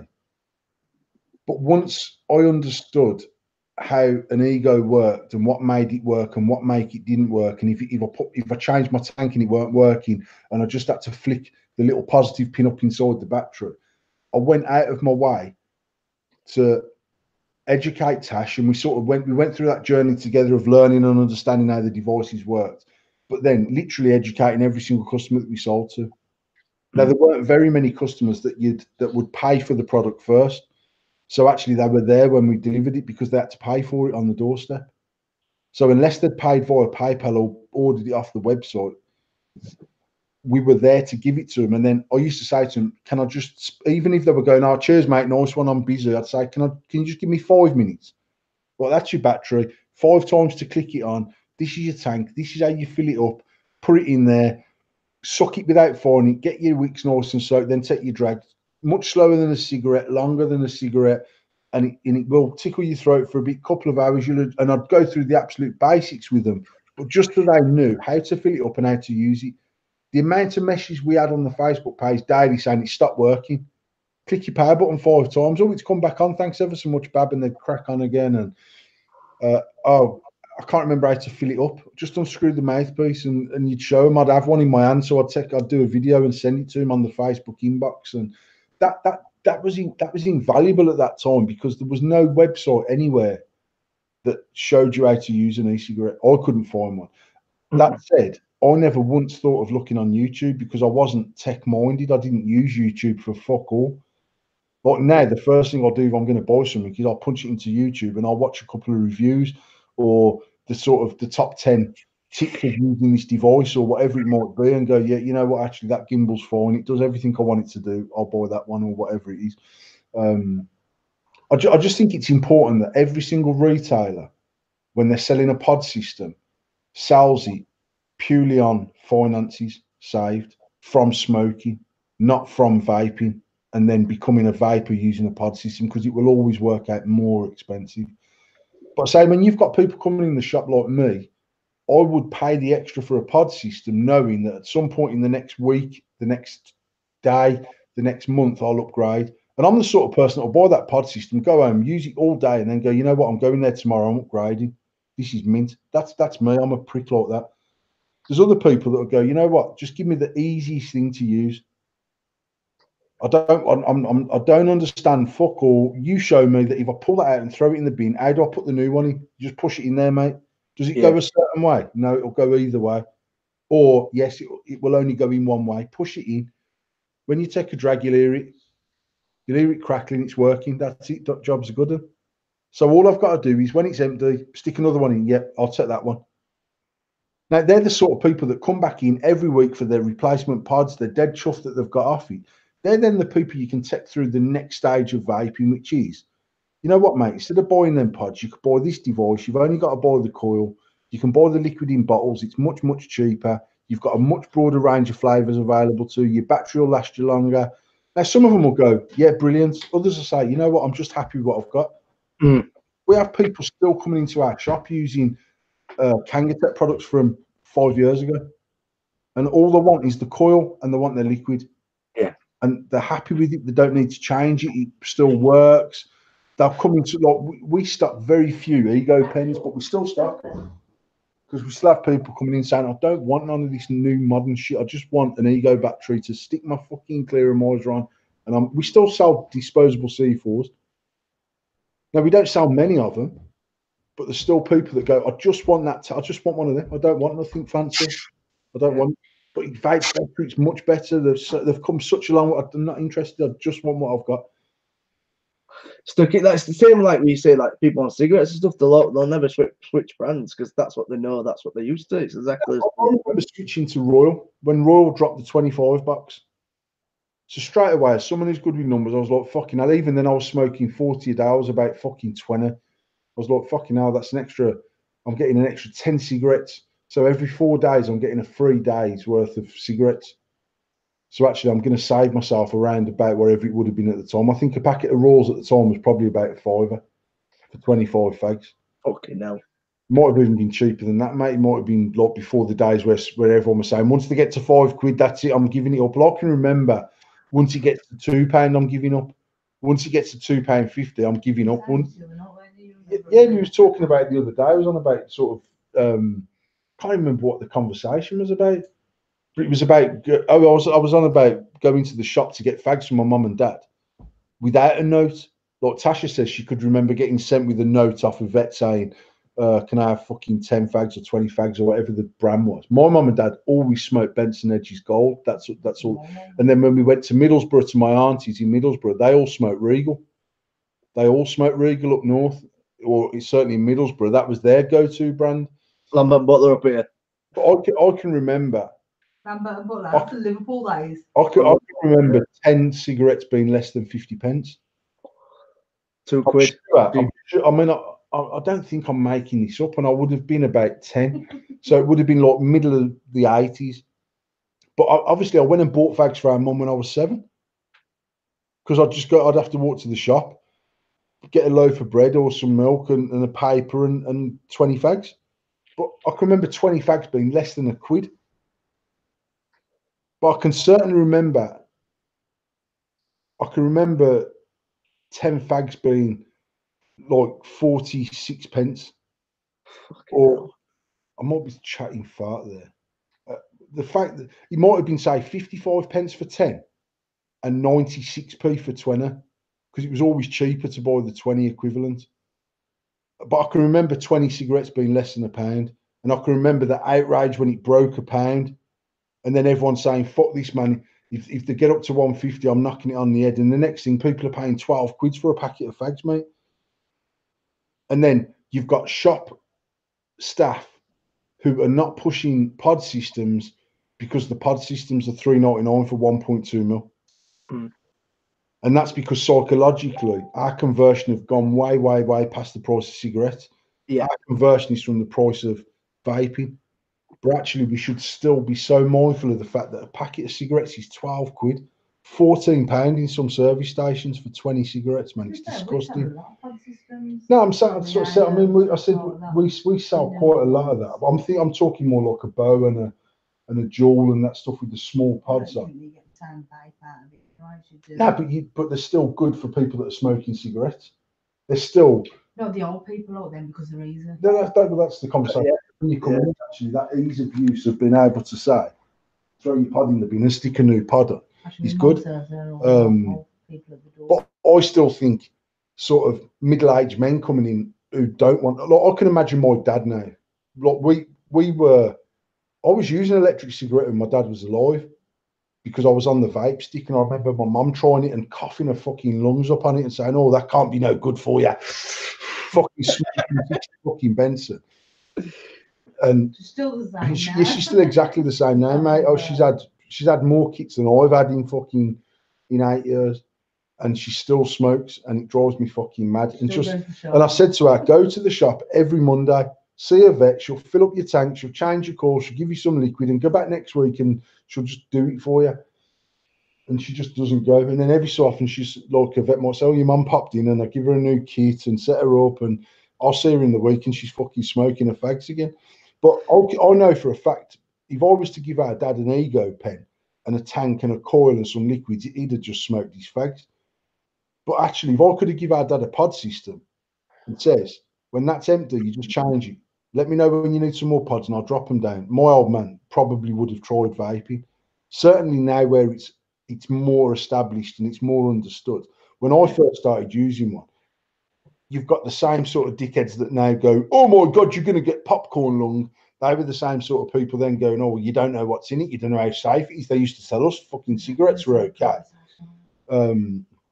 Whereas now you have got more middle-aged people saying, "You know what? I've seen it advertised on the telly," or even Tasha, she's been to the midwife today, and they've given her subjects. Tasha's one of our subjects. We could talk about this as well. They give her a leaflet on stopping smoking. Do you smoke? And she said, "No, actually, I vape." Oh my God! And this black woman was a bit like, "What? Your blood clot? You mean you're vaping?"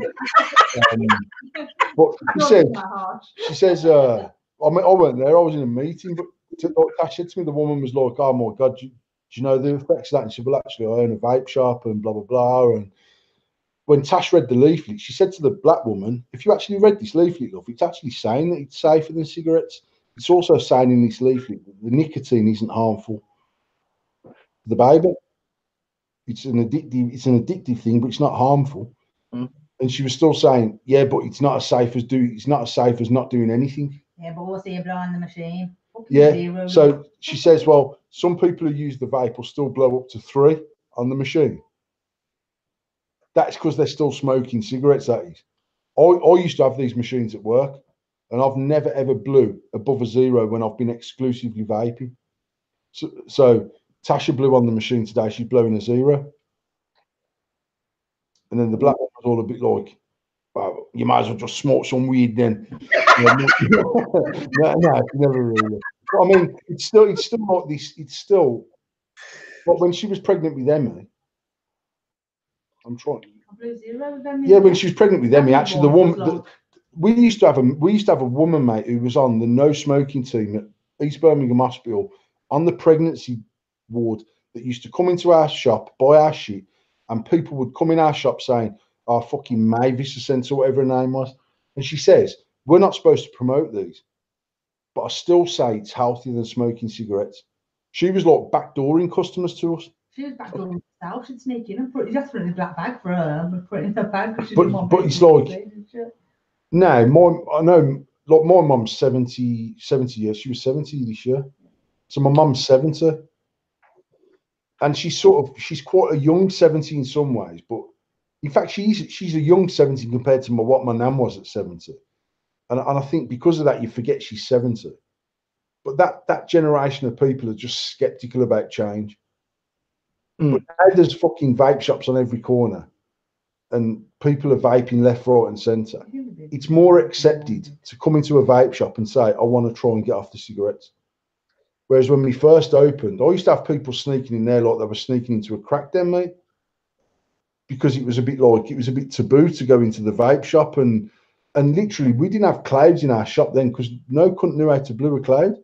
We didn't have sub-ohm device in there. We had a few, but Dave had one at the time, but it weren't something that we were doing in that shop. We had people coming in saying, "All right, mate, is this a tattooist?" No, get out, you prick. Still have that now. That's someone puts in. Could you do chargers? The mum, we need to stock chargers. Yeah, we have people coming in thinking it's a mobile phone shop, or just like Tash said, asking for phone chargers or whatever. And like Samsung, mate, yeah, just fucking flip them a fucking lead off a kick for a tenner. But it is. You've got like, first of all, it's becoming more and more acceptable that vaping is a thing. Yeah. You've still got that core people who are absolutely driven by the fucking media that say vaping's still not safe. But you've got a lot more people that go, you know what? I've seen it on the telly. I've seen it on This Morning. I've seen it on this program. I've seen it on that fucking Liz in fucking in Coronation Street vaping away behind the bar at the pub and things like that. So that's brought it more mainstream. When you look at the advert that Joel have just put out, it can only be a good thing. It can only be a good thing for the middle-aged generation of people. And by middle-aged, I mean, I say middle-aged like I'm fucking 21. I'm 43 years old. So people from my age upwards will look at that advert, I think, and go, you know what, I'm going to try it. Because of this, because of the way that video is put together, the context of the video, it don't even show anyone using the device, which is also they've got them in the hands, but they're not using them. That's what I'm saying. There's no one physically using the device. It's about, and even now, 6 years in, our biggest market for sale is still people that do not vape. That is still our potential biggest area for both turnover, profit margin. Everything is based around the person smoking. And that's why, as a business, we, Tasha, should be educating our staff to still act. I mean, I'm thinking we should have signs up in our shop from January 2019, average packet of fags based on Benson and Hedges, Sterling, and Silk Cut, averages out at £9.10 a packet, and go back old school like we did at the start. On the back of every leaflet that we had, and on the back of our business cards, had this up to 60 a day conversion rate, and we should still be doing that. And when even on pod system, if you've got the pod system annual running cost based on 1 pod a day, 2 pods a day, 3 pods a day, over vaping 20 cigarettes, 40 cigarettes, 60 cigarettes, and you've got the same conversion for using a Zelos 2 kit, for argument's sake. Now, the Zelos 2 kit might save you £2,500 a year, or in fact, on 60 fags a day, the Zelos 2 kit I know is going to save you about £6,000 a year. If the pod system might save you £3,200 a year, that's still a lot of fucking money. But it also gives the customer a visual to say, even though this is a more expensive way, you're paying for convenience, you're paying for ease of use, you're still going to save yourself 70 quid a week. 70 quid a week, £3,500 a year. £3,500 a year is going to take you, your missus, and your 2 kids on holiday. Yeah. If you then choose to take the step into using a tank and a disposable coil and liquid, you could double your savings. That's how we should be selling it. Not going, well, we've got these, but they're quite expensive to run. Actually, you should use this. Because they might not get on with the technicality of changing the coil, filling the tank, and go, fuck that, it's too much of a pain in the arse. I'm just going to go back to my fags. Fuck it. But if you can hook them in for 4 weeks on a pod system, and they can see the physical savings in their bank at the end of 1 month, they will persevere with the change to a tank and a coil and the liquid.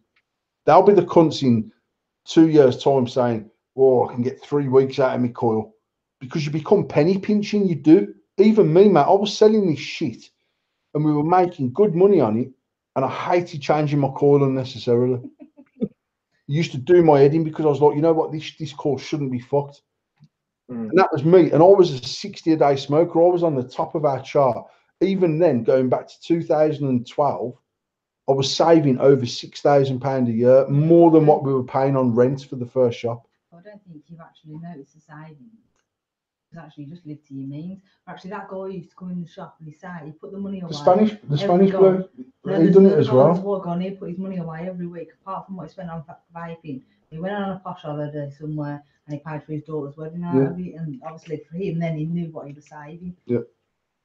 No, I used to say that to people. If you're saving, like, we had people coming in then say, I'm 40 fags a day. I can't remember what the maths was, but if we say, I worked it out, I think I based the maths at the time on 7. In fact, it must have been less. It must have been about £6 a packet, because, or £6.50 even, because it was just shy of 20 quid a day for me to smoke. So that was my 60, and I was buying Tasha 20 fags a day, so I was buying 80 cigarettes a day. So it was about 25 quid a day we were spending on cigarettes. So when someone coming on 40 a day, which was about 13 quid, and I'm trying to sell them a kit for £25, it was just so easy for me to say to him, listen, mate, it's 12 o'clock on Saturday. Keep this until 12 o'clock on Monday. And if you still don't like it, fuck it in the bin, buy your fags and crack on. You've done nothing apart from try. But out of every single person I've told to do that for the last 6 months, I'd say we've got a 95% success rate of them not buying the fags again. And they're the blokes that go, you know what, I'll try it. And then if I get another day out of it, I've saved 13 quid. If I get another day out of it, I've saved 13 quid. They're the people that come in on a Saturday, chuffed as fuck, mate, going, you know what, I've not had a fag since last Saturday. I've still got the 4 in the box that I had when I come into the shop, and I've not got rid of them because I need them as a little safety cushion in my head, but I've not had a cigarette. What can I upgrade to? And I'd say, you know what, you don't need to upgrade yet. Just buy a packet of coils, leave one in your car, put one in your office at work, have a couple at home, buy 3 liquids for a tenner, have one in your office, one in your car, one at home, even buy a spare battery and a spare battery charger, put a battery charger in your office at work and have a spare battery on you at all times that's fully charged. Just be prepared to be a vapor. Do a month, then you will have X £100 in the bank. Come back and see me. We'll see what we can hook you up with. That was, and they sold themselves on that basis. I honestly think we've lost our way a little bit in selling on that level, because actually it's so easy to say we've got this kit here, mate, for 25, like an AO pen, 24.99. It is fucking an awesome vape for 24.99. Compared to what we're spending 100 quid on fucking C4. Yeah, absolutely. I mean, if someone comes in and goes, I want to start, what can I have with these here? And you sort of thrust upon them. And it's like, I'm not saying we don't educate people. I'm not saying that. But actually, that like Dave, Disco Dave, is a cunt for going. Like, he is genuine. Like, Dave would struggle to say to someone, buy a pod system. Because he is converting the value of vaping to the value of vaping on a pod system. And he's been in my house, and I've said to him, you need to understand the value of that keeping someone on a vape, because it's so easy to use. But that extra money they're spending on a pod system to start off with could be the difference of them succeeding and failing as a vapor. Because the minute the coil doesn't work, or the minute it starts leaking liquid into the mouth, or the minute the tank's spitting its head off, or the minute the battery starts flashing because it's not quite, the coil's fucked or it's not screwed in properly, he might be the bloke that goes, fuck that, throws it in the bin, starts smoking again, and then advocates to 50 people vaping shit. Yeah. The flip side of that is you give him a pod system, and he might waste 2 pods in a week because they're faulty. And he might come back in on Saturday and say, you know what, mate, out of that packet of 5 pods, 2 of them didn't even work. We might have to give him 2 pods just to keep him online. But once he's cracked it, he's the person who will advocate to 50 people to go to shady vaping because actually they got me off the cigarettes. Yeah. And Dave will say to me, now I understand what you mean, mate, but I still know if someone came in and said to Dave, have you got a Vladin? Yes, we have. they're $24.99 or $22.99 or whatever the fuck they are. Can I buy one of them? Dave is still going, oh, you can have an AO for $24.99, mate. They're better.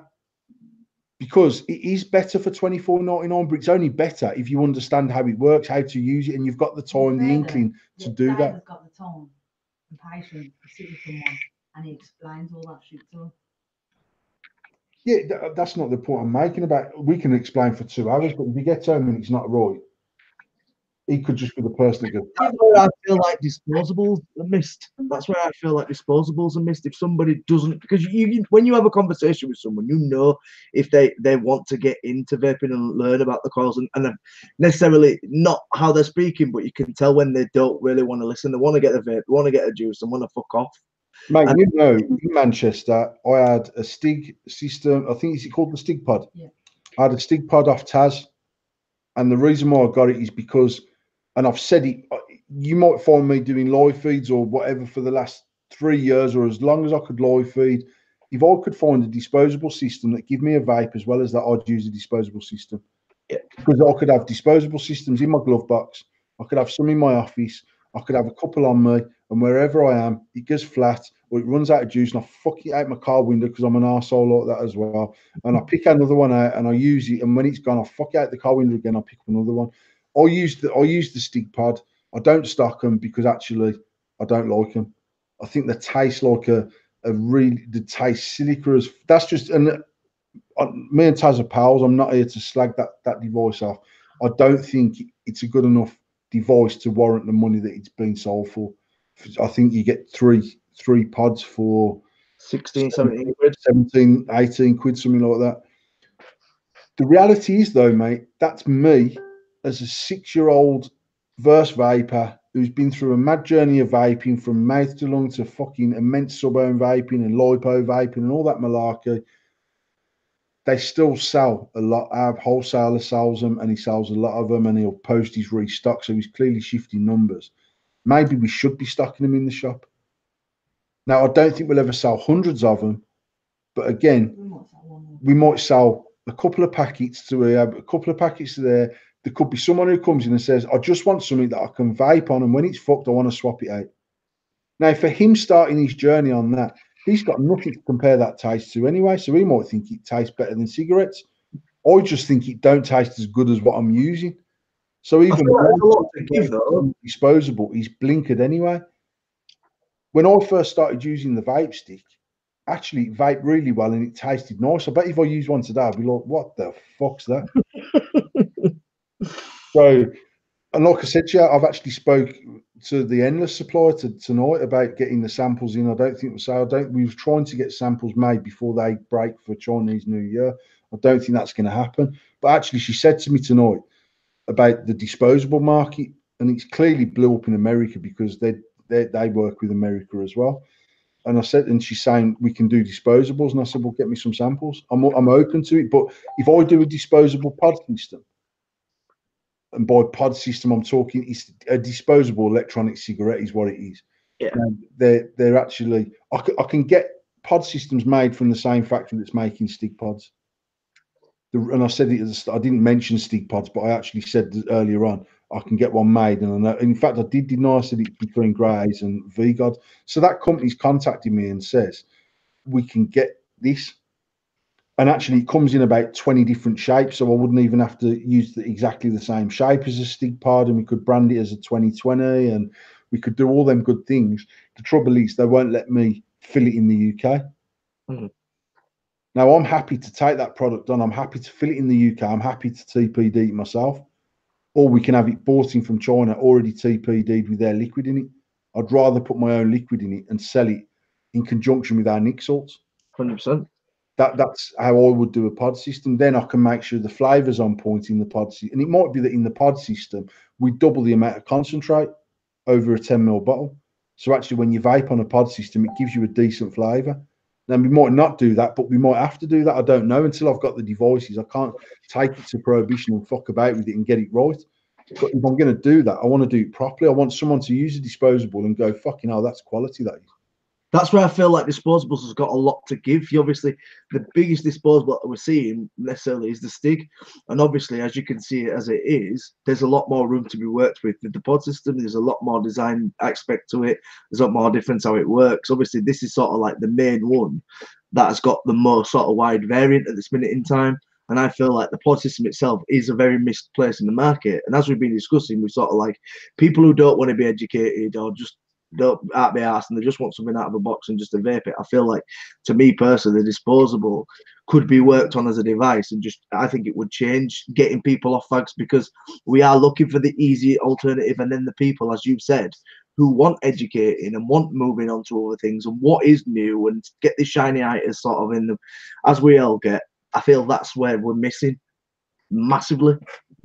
So get onto them and fucking tell them that we need to be fucking designing something different. I have spoke to them, and I did say to it. I mean, originally, mate, they started off at 10,000 units, and I was like, still a lot of money that is, man. Even if you can get them at fucking. Bear in mind, I think if I was going to do a pod system like Stig, I would actually do singles. I wouldn't do them in threes. Do we look at then we're going back to sort, we're looking at it as a vapor for vapor. Do we look at it as in a price of a coil? Or how do we look at it in something that, obviously, if we're buying 10,000 of these, I've got to be able to wholesale them and potentially distro them.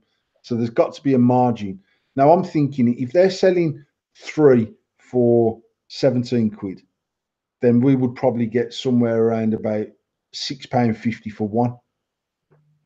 So if we get one for £6.50, and that can be someone's cigarette equivalent for all day, we're down to about 10 cigarettes in price. Therefore, from a saving point of view, you're pretty much halving your spend to use this, our disposable system over 20 cigarettes. I think the reason for one is that I would always try and push them to an existing vapor to say, mate, have you tried these? Try the flavour. Yeah, it's quality. It's always worth having one in your car. So if you drop your vape and it's fucked, you've got it to use. I don't like the fact that Stig only come in packs of 3 for 17 quid. Now, for me, going to market in the likes of Asda, One Stops, all them sort of places, to be able to sell one disposable device that the flavour is on point on, the coil is set up right for that liquid, which means I'd have to go back to China and say, right, we've tried, like, I'd end up taking it apart and saying, right, we need a 980 coil and it needs to be 1.1. You need to replicate that for me, then send it me back, then we'll fill it back up. If it's vaping right, what size battery I mean, even the Stig Pod's 350 mAh. I'd rather have something a little bit bigger and go for 5. I mean, 600 mAh used to last most people a day on an old Ego. Can we get to the point where we've got 600 mAh in a disposable? Would you go for a 2 mil sort of capacity? I would go for 2 mil. Just on the basis that 2 mil is probably around about. I mean, in puff wise, we used to say that 10 mil was about 100 cigarettes equivalent. So if you're smoking 20 a day, 10 mil should last you about 5 days. The reality is, once you've got the vape in your hand and you're chonging it like a fucking pothead, you probably go through more liquid. Now, say I know the last few days I've been going through at least 6 mil a day. Some days I've put my 4th fill in there, so that's 8 mil a day. I feel like it's the surroundings you're in, though, as in not you personally, but as somebody who was a smoker, we've both been smokers, you ended up going outside and you smoked outside. That's all I've always done. It's always been at work. You've had to go outside for a fag. So you go out on your break, you have a fag, you have two fags at work, on your lunch, then on your breaks, you have a fag. So you're having 4 fags during the day, aren't you? So if you're using the sort of the Stig, not the Stig, but disposable unit as a cigarette, and you're using it as in work times, you're looking at sort of 4 or 5 fags a day while you're at work, and then you smoke 20 at night, wouldn't you, when you sat on the couch? And that's what I've said to people in the shop when I've explained to them about salt, is that even if you're vaping now like me, where I'm chonging it non-stop all the fucking time, and in particular, it was an older woman. I'd say she was probably mid-60s. And she's tried everything, and she's just like, fuck, I still struggle. And I was like, you know what, try the Nick salt. just try the nic salts, and it goes into your system like a fag, and it comes out your system like a fag. You'll be able, in theory, you should be able to have 10 to 12 drags, like you would a cigarette, smoke it at the same speed you would have one fag, put your device down and fuck off and clean your house. Mm. And then when you would come back and sit on the settee and have another fag, pick it back up, 8, 10, 12 drags on it like you would a cigarette, put it down and fuck off and go and do some ironing. Don't feel the need to carry the nic salts around in your pocket, because otherwise you will be chonging nic salts from morning till fucking night. But actually get into the habit of just replacing your cigarette. Now that's harder to do on someone that's vaping, but it's very easy to do on someone that's still smoking cigarettes. Yeah. Now again, you've got the thing with the lorry driver where they'll go, I just want to vape just for my wagon. So I'm only smoking eight fags a day in my lorry. I bet they smoke more than 8 fucking fags worth of liquid a day in the lorry, because they're just, it's in their hand, they're driving, you're bored, you're chonging. Now, even some days I'll put mine down, I'm like, fuck, I need a drink, man. I'm fucking vape drunk. I still pick it up 10 seconds later and have another couple of drags on it, because it's what I fucking do. But I don't know, I just think it's the financial thing has still got to be a big factor for a lot of people. And the more cigarettes go up, in theory, the easier it should be us to convert smokers. Yeah. It's a big subject, and it's the fact is that for me it's the 95% of the market, and we're saying 95% like that's vapors, 95% vapors. It's not. It's 95% of people out there smoking who don't have the education of vaping and where they can move with vaping, because not necessarily through ignorance, but just through not wanting to do it. And that's where sort of I feel that there is that we can get that state. We never had. Sorry, in the back of the day, we had a stage. So you did mouth to lung. You started with mouth to lung, and then you sort of expanded onto sub-ohming with a tank. Then you went onto a dripper. Then you went onto a mech, and then if you wanted to go series, you went series. Sort of there was that sort of platform where you went, and this was the stages. You went up in like a pyramid system. And when you got to the top, and you were using a series box or you're using a parallel box, and you were blowing 0.07 build clouds, that was like the pinnacle of everything. That was where you'd come from using the C4 all the way to that, and that would take anywhere from 2 years to 2.5 years, 3 years. That's what you do over that time. To me, there isn't that anymore. It's literally just like you're told what to have, and this is not from a shop point, but I'm talking on Facebook groups, I'm talking friends that people have who get them into vaping.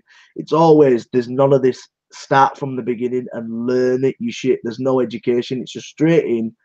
Boom, you've got a smock device that blows 220 watts of clouds and usually 3 milligram liquid. They're in that staging, and I can't sit here and say that that's a shop problem. That's of education from Facebook and education from people, friends who are vapors. Because, like you said, the guys in the shops are still trying to get everyone's on mouth to lung who are speaking. They're coming in, give them the right device, get them on the right liquid, make sure they're educated. I'll change a coil, how to do this, how to do that.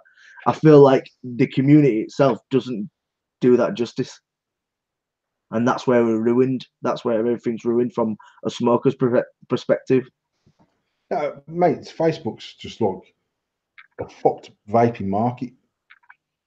It really is, and actually, it's difficult for us because we're so active on Facebook, and we started off on Facebook, but actually, it doesn't affect our shop sales in any way. Well, I wouldn't say in any way, shape, or form, but it's so insignificant that we do what we do on Facebook and what we do in the shop we do, and it's probably light years apart now, because I can't be dealing with people telling someone to start off on a sub-ohm kit.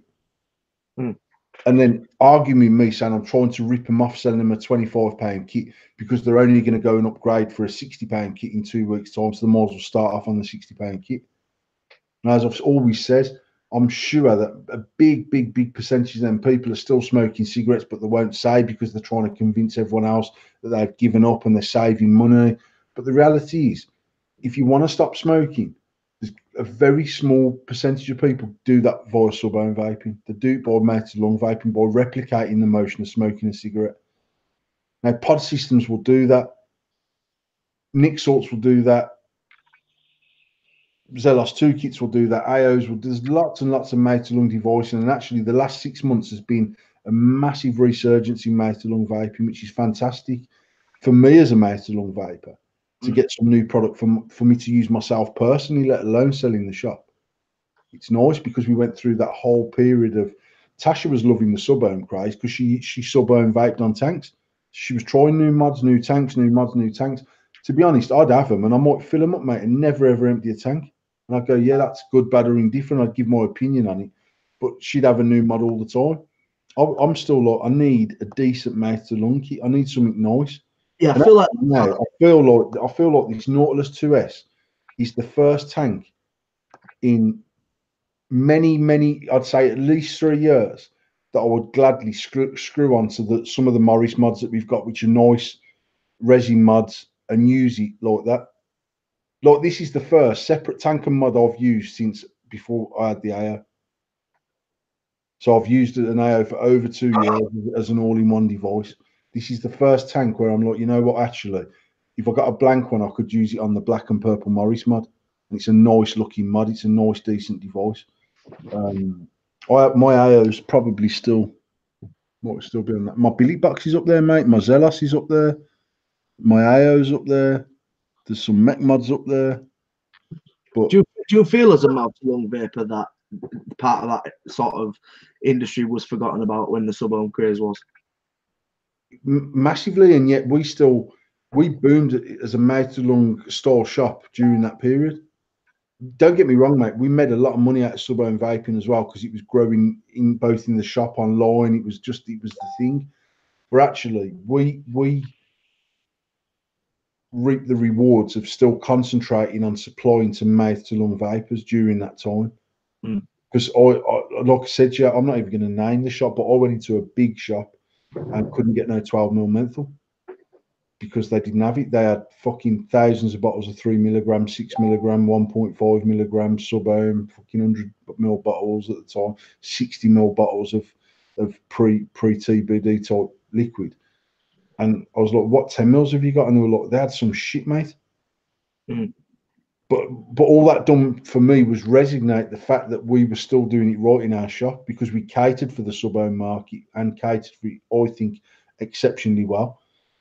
And we also continued to cater for that mouth-to-lung market all the way through. And in fact, we would run out of sub-ohm devices. Even to this day, we will run out of sub-ohm devices before we run out of mouth-to-lung device in that shop if we're waiting for a restock or we haven't had time to get to the wholesalers or whatever. It's still actually at the top of everything that we do. Still a massive priority for us to make sure we're okay, because I would be mortified to go into our shop and not be able to get something that I could use myself because I'd kick off in there actually. And I'd be like, what the fuck's going on? Why have we not got that in there? And actually, gladly, I'd walk past the sub-ohm cabinet and not realise we've got no sub-ohm mods because it doesn't really float my boat. Never has done. I feel like we're sort of sticking. It sounds like I'm sounding generic, but it sounds old school. That's how sort of we were. Do you know what I mean? It was mouth-to-lung. It's all about quitting smoking. I remember. I don't know if you remember when stickers and car stickers were going around and e-cigarettes save lives were going around, and it were all about mouth-to-lung and getting people off bags. And we have forgot about it. Not necessarily us as a company, but I'm saying the whole industry has forgot and the community has forgot about actually it's all about getting people off fags and getting them to I think the thing is, mate, is that from a business point of view, we sold more liquid over that sub-ohm boom than we've ever sold since or before. Because people were coming in and were buying mechs, they were buying fucking Atlantises at the time, or Kangatech sub-tank minis, or whatever they were using, and they went from using 2 or 3 10mls a week to using fucking 5 and 6 60mls a week when they were using like the flawless type 60mls or the Yorkshire Vapor 60mls, and that them liquids flew off our shelves. Hundreds of bottles a week were going through the shop. But they come in gladly and bought 4, 5, 6, 10 bottles of liquid, whatever they felt they needed, they'd buy. And the other thing that happened was because that market grew so much, the manufacturers completely dismissed sub-ohm mouth-to-lung vaping. Yeah. And it was just about sub-ohm, just about new tanks, new coils, new fucking mods, new this, new that. The wattage changed up to 230 watts for 218 650s. And it's only been in the last probably 12 months if we look back properly. But for me, squonking changed the whole market again because people went back to these high builds. People were squonking on mouth to lung. So then you've got all the big names of all the big cloud chasing names, big mech user names. All of a sudden they're running 0.9 builds on a squonk. Mech squonk and that, yeah. And Ollie Deeks now is fucking a 2.5 ohm build in his little fucking 18 mil 18 mil 16 Milatis, mate, little old school things, and that changed the market, and it also brought on this resurgence for mouth to lung, and then Nick salts have dropped, and that fits hand in glove perfectly with mouth to lung vaping, and he's still. I know Rick's just come into the chat, or I think Rick has. Yeah, hashtag he's in. Good evening. So like Rick is someone who's gone from never been a massive mech user, but he's certainly gone back to a different style of vape.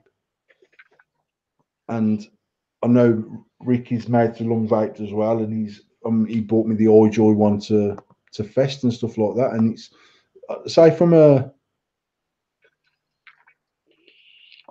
he's running a 16 millimeter. And he also says, I normally bash out mag kits to pensioners looking to start 0 milligram.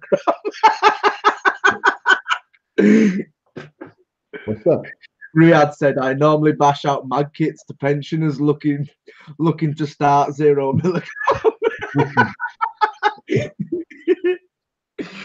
I mean, for me, it's good. It's put consummated on vaping, which means that people walking into a vape shop have probably got an 80% more chance of getting serviced properly now over what they did 2.5 years ago, where the range of mouth to lung products, including both liquid devices, pod systems, disposable pod systems, refillable pod systems, non-refillable pod systems, shops have got that stuff stocked now. There's such a bigger chance of someone walking out as a vapor and not a smoker. That can only be a good thing. Now, out of the people that get converted, a percentage of them will carry on. Like I said, we've got people that come in and they're not interested in changing to an AO. I like me pen. I just want me fucking pen. You've got the other people like me that have gone through a journey of mouth to lung vaping at various levels, and you've got people like me that went into sub-ohm and that became the thing. And I say I always stayed on mouth to lung, but I certainly went through that mad journey. Now, for every person that we convert from smoking to vaping, you're going to get a big percentage will probably upgrade their mouth to lung kit. A small percentage will stay on what they had from day one, and that's all they want. And a small percentage will venture off into sub-ohm vaping and be a successful non-smoker at the sub-ohm level. But the core business is still mouth to lung vaping. Yeah. And upgrading someone from a £20 kit to a £55 Zelos kit, or that type of upgrade. They're still doing the same thing. And that's a way to grow the industry, though. That's a way to grow it, to make the industry bigger and to make the users a bigger user. You know, not necessarily the numbers of users. You know what I mean? We need to be converting cigarettes and cigarette users and teaching them the way. Yeah. But for me personally, Paul, I don't know about you, is when we used to first go into vape shops, we believed everything that the person said behind the counter, every single word, because we didn't have a clue. We didn't have no clue what was said. For me now, there's too many. A nice way to say it is there's too many chiefs, not enough Indians, and there's too many people giving out false information and not the right information. Yeah, there's too many people who don't know what the fuck they're selling, mate. I mean, if you go back 5 years, I mean, this is just me plucking a figure out the sky. I'd say 95% of vape shops were either owned by, managed by, or staffed by proper vapors who'd gone through a journey of smoking cigarettes to not smoking cigarettes. You go into most vape shops now, and they're part of a multinational, they're part of a bigger chain, and they're just staff. They're just staff that have been taught how to sell their products. They don't really understand them. Most of them don't probably use them. They're out the back having a fag when the shop's quiet and all that sort of stuff. I just know that as a business, we've kept our focus on the things that are important to us, and that for me is mouth to lung vaping. And yes, we still stock make mods, and we still stock wire, and we still stock cotton and sub-ohm liquid, and we still stock more sub-ohm liquid than we do made to long liquid. And that's still because there's still more of that available. Yeah. The one thing that I've noticed in the last 6 months is the amount of bigger brands such as Dr. Frost that have said, you know what, we need to put our money where our mouth is, and we need to TPD some 10mm 50/50s. For me, that's fantastic. Now, again, as a menthol type mouth to lung vapor, I'd never vape Dr. Frost liquids, but Tasha's been using them because she likes the flavours, and we've sold it and we've restocked because there's people out there that we used to get people coming into that shop all the time saying, what's new for me as a mate? What liquid can I have? Or they'd say, can I have a bottle of that lemon tart, for argument's sake? Nah, because it won't work in your device. Oh, fucking hell. So what have I got to pick from? And bearing in mind, mate, we stocked 60 shady vaping flavours for at least 4.5 years. We only dropped the range middle of last year to about 20 flavours. And that was because more and more other ranges were coming in. So it gave us, we still probably over 60 or 70 different mouth to lung flavours in the shop. But actually, as they became available, I dropped off some of the less popular shady vaping ones. But we went through a period where we had our shady vaping range. We had some Vampire Vape. We had Dale's, was it Switches 10mm? Yeah. We had some V juice in there, and apart from that, that was the 10mm market pretty much covered right there. I mean, there's always been stuff you can get, but stuff that I wouldn't stock, quite honestly. There's stuff that I would stock that we don't stock because it's not available at our wholesalers, and it's a pain in the arse to get them. But there were still people coming in regular saying, look, especially when they stood next to a sub-ohm vapor who came in on Thursday and bought the latest liquid and came back Saturday and there's another 6 fucking brands in the shop. What's new today? And we go, oh, this one's new, this one's new, this one's new. You've got the mouth to lung vapor stood behind the queue when it's their turn to get served saying, what's new for me? Fuck all, love. You've got. Well, now it's starting to change a little bit and say, actually, we have got this, or we have got the Nick salts, and it's made good progress after what is. I mean, Facebook's idea of vaping is that the market's on its arse and it's all on a massive downturn. That's because sub-ohm vaping isn't what it was, but that is not the be-all and end-all of this industry. It's just the tip of an iceberg. Yeah. The biggest part is still out there. The biggest part of us, our business, both mine, Rick's, Evolutions, Grey Eyes, and every other shop in the country, is the people walking around still smoking cigarettes. That's still our biggest market to tackle. And we can never forget that. We can never ever forget that. You can't put that on the back burner, because the more people we get to the knowledge and get to know about vaping, the more people we are saving. Because I so think it's that saying is underrated, really, really underrated. Maybe it's not saving lives, maybe it's adding years to lives, but it is doing something very, very positive. Whether there's sort of the negativity from media or people saying popcorn lung and all this shit, that we always get the negativity. We're always going to get it. But the positive is that we all know as longevity vapors that for fact that it has changed our life. It's changed that I couldn't go run up a set of stairs without getting out of breath. With vaping, I'm fine. I'm still a big lad, like, but you know what I mean? But these are the changes that have changed through vaping. And if we wouldn't have had this sort of technology out there 6-8 years ago and it let us advance it, us guinea pigs, as I like to call us, because we are the guinea pigs of the industry, and we've advanced it to where it is now, but there's still so much more to give, and it's not on its ass. It just needs to grow, and it needs people to allow it to grow and not to be so negative about it. Be positive about the industry as much as you are negative about the new smart device that's out. Mate, I can remember the stick we used to take as a business for not allowing our staff to sub-ohm vape in the daytime. And people were like, seriously, your staff can't use a mech in the day? I was like, no, because I knew from sales that most of our sub-ohm business was done after 4 p.m. Most of it actually was done after 6 p.m. Between 6 and 8:30. It was just full. The shop was full every night of people blowing clouds, fucking stretchers, snapbacks, all that typical sort of stereotypical vapor. But in the daytime, it was mums coming in with their kids to get the calls, whether it be for them, for their husband, and middle-aged people coming in and actually them actively moaning, going, bloody hell, it's bloody smoky in here today. Now, I see on Facebook still go, fucking nothing more I hate than someone coming waving their arms about in the vape shop. But you've got to appreciate that I've been sat here vaping for 2 hours and 15 minutes. Plus, I was in there for 2 hours before that, and it's not cloudy at all in there. But if I'd have been sat chonging on my mech for 20 minutes, I wouldn't see the other end of the fucking room. Yeah. So why even give that impression to a customer that this is what happened? Honestly, mate, I can remember people coming and going, "Oh no, I don't think I fancy trying this. This is what my living room's going to look like." And then actually, me and Tash talking and going, "You know what? They can't use them devices in the day, man. It's giving the wrong impression about what not smoking is, and it's not that." So actually, let's not give them that impression. Send them upstairs and let them chong the life out of the fucking vape lounge upstairs. But I don't want it down in the shop. And even other vape shops saying to me, "Well, that's fucking stupid, that is, mate." So you force your staff to make a long vape. No, I don't force them because they've got two choices. They can either work under instruction or fuck off and work somewhere else. I'm not forcing anyone to do anything. However, it's important for me to get this right to our customer. And it worked for us. It's worked for us from day one, and it continues to work for us. So I know I've done it right, but I also see some of them same vape shops have adopted that same style of selling. The same thing about not having mech use in the shop. Now, actually, we actively brought mech use back into the shop, but only after 3 years of absolutely a no-no.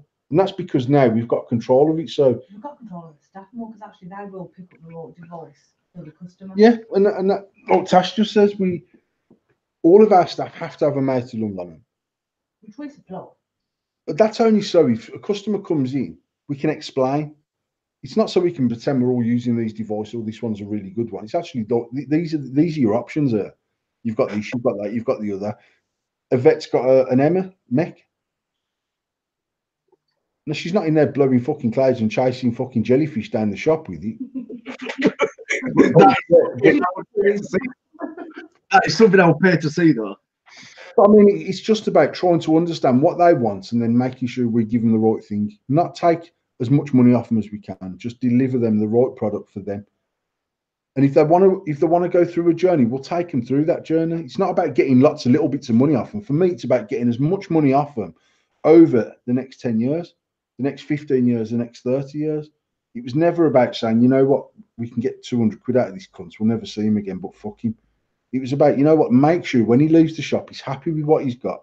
He's happy with how it works. He understands how it works, but also he knows if he's got any problems, he can come back to us and we'll sort it out for him and we'll get it right. And we will do whatever we have to do as a supplier to you to make sure you haven't got to go out and buy cigarettes because it's not what you wanted. Yeah, exactly. Well, you've been schooled a little bit tonight then, guys. I've really enjoyed that conversation because it's just the bare bones of what this shit should be. And it really is. So it is 1:15 and Paul's in for an early night, I heard earlier. So so we should have been off 15 minutes ago. Status of the week. Paul, you need to get these status of the weeks back up. I was going to mention the video you posted because I actually really, really enjoyed what you said because it's the fucking truth. But status of the week is it acceptable to do a baby shower for the new kid and backdate all the other news for extra gifts? I did for a friend. I think it's acceptable. I'm not going to lie. I do think it's acceptable. No. So, yeah. No, I just don't get baby showers, I don't. It's literally, you might as well write a status up saying, anyone who's going to buy us a gift, we need a bottle changer, we need a bottle warmer, and this and that and the other. And I'm a bit like, you know what? You've had the kid fucking buy your own shit for your kid. That's what we've had. Tash, you having a baby shower? No. You should do it with the first one. I've got all my stuff. I'm good. No, what you should do, this is exactly what you should do. You should have a baby shower and just ask for gift cards and just go fucking wild with it. Even when we got married, we didn't ask for nothing. Yeah, I was going to say, when we got married, everyone was saying, "Oh, at least." Like people are going, "What can we get you?" Nothing. Now, if I turn around and say, actually, and I'm not being like a pompous cunt here, or if someone says to me, if I was the sort of person that says, you know what, I've seen a tea set that I want. Now, if they go and buy me a tea set from Latif's, the fucking pound shop, right? I'm not being ungrateful. I'm just never going to use it, right? So you're better off keeping your $9.99 That's why you are the hardest person to buy for Christmas. Because You know what, Tom? I'm not the hardest person to buy for Christmas. Because just a Christmas card off someone to say Happy Christmas, just that I'm thinking about you. Honestly, is worth more to me than someone trying to drop something that's going to make me go wow. Because where's our picture? No, I mean it was hanging up there now. It's actually on the wall now, isn't it? It's on there. But like when you give us that picture, just the fact that you thought about doing that means more to me than someone going, "Oh yeah, I've bought you some." Mate, you could spend £600 on a pair of trainers, and if I don't like them, I don't like them. And even Tasha was say to me, "What can I get you for Christmas?" And I'm saying, honestly, I don't need anything. Now, as it goes, I normally find something that even if it's something that I'm going to buy myself, I'll say to her, well, actually, I'm looking at this camera. You can buy me that. And that's pretty much what I ended up doing with the GoPro this year. It come up in my news for a look at it. I said, actually, it looks pretty cool. This it'd be mint if I can get it mounted on the drone or on the truck or whatever. But it's not because I'm ungrateful. I just want what I want and I like what I like. So if I want to go, like Dave was saying to me, nah, don't get the GoPro, get the such and such. And I'm like, what's that? And he's like, it's basically like a company that makes a GoPro. And I'm like, I'd rather have a GoPro. But when I bought the gimbal, I didn't buy the DJI one. Actually, I can't remember what the make of the other one is. It's obviously another Chinese company, but I bought that one because it done everything I wanted it to do. And I watched loads of reviews on it, and it was 129 quid. And I was like, actually, that's what I wanted. To be fair, I would have bought the DJI 2 if it was out at the time, which was they basically copied this one. So it took the phone and it had all the same movements on it. There's probably a little bit more on the Chinese version. I know DJI is China made as well, but on the China, I can't remember what the fuck it's called. But actually, they had a few better features on it because normally when they're cloning them type of products, they add shit that DJI should have done in the first place, and then DJI. That's what they used to do with clone fucking mods back in the day. Yeah, well, obviously, when you look at the Cherry Bomber, the clone version sorted out the issues with the original Cherry Bomber, and so I mean, yeah, I mean, I'm not hard to buy for because actually, like Billy said to me, "I bought you something for your birthday," and I was like, "Mate, honestly, all I want is just getting a card off my kids is enough honestly is enough for me. I don't need anything." But he messaged me yesterday and he was like, "Oh, your present's come." And I was like, "What is it?" He's like, "Now you need to open it." And then I messaged him sort of saying, "Tell me what you bought me." And he's bought me a pair of Crocs. Right. Because about 2 weeks ago, I was like, "I'd never wear Crocs." And he was like, "No, they're comfortable." And I was like, "I don't care, man. I'd rather wear bare feet." And he's like, "No, I've bought you some." He said, "They're proper ones, though. They're proper Crocs and that. They're like authentic Crocs." And he's basically spent 30 quid just as a joke, just to go, "You know what? I've bought you some black Crocs." But yeah, I'm not about like, oh yeah. But when we got married, mate, like if someone says to me, "What do you want?" If I say to him, "Actually, I really want a nice Bose surround sound," it's fucking 800 quid. You're a cheeky cunt, but they've asked me what I wanted. Yeah. And you could go onto Selfridges and do these fucking lists. I can do like a wish list and then just email you the list and say, basically, if you buy it off the list, it automatically crosses it. I don't know who's bought it, but it'll cross it off the list. So I know some cunts bought it. You know what I mean? People were saying to us for months, "What can we get?" And I was like, "Nothing. We've got fucking 5 kids. We've got a house. We've got our own shit. We've got cars. We've got everything we need. I don't need anything. Just to come and spend the day with us. That's enough for me." Yeah. But then I see people having baby showers, and I'm like, "Buy your own bottles, you tramp, man." But if they say to me, "What do you want?" Actually, Tash wants a £1,400 pushchair, man. Knock yourselves out and buy that. I don't want it, I need it. The difference. Are you on the pushchair hype again? Gotta have a double now, I know. Oh shit, yeah. New car to fit it. She's saying she needs a double. I'm saying we should be able to cable tie something together. we own 2 pushchairs as it stands now. I must be able to do like an endless conversion or something. Yeah, but you're gonna be fucked because you got to get a bigger car. You got to widen the front fucking door. You fucked. It's not just a big pram now. You got to widen the doors. Can't get no double buggy fruit door. Falls like for fuck's sake. Bugaboo Monkey, if you want to do a GoFundMe. We'll do a GoFundMe for a new buggy for widening the door.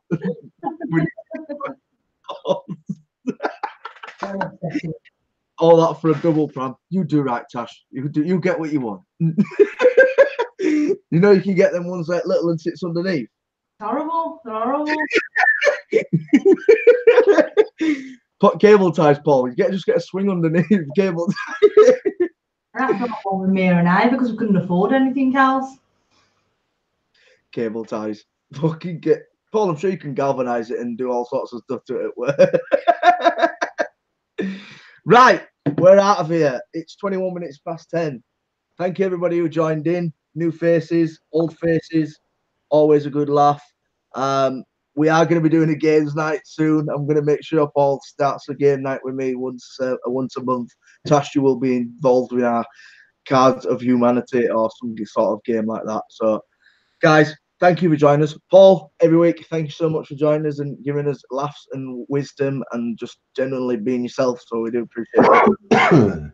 I do especially. So we'll see you all next week. Take it easy and peace out. See ya.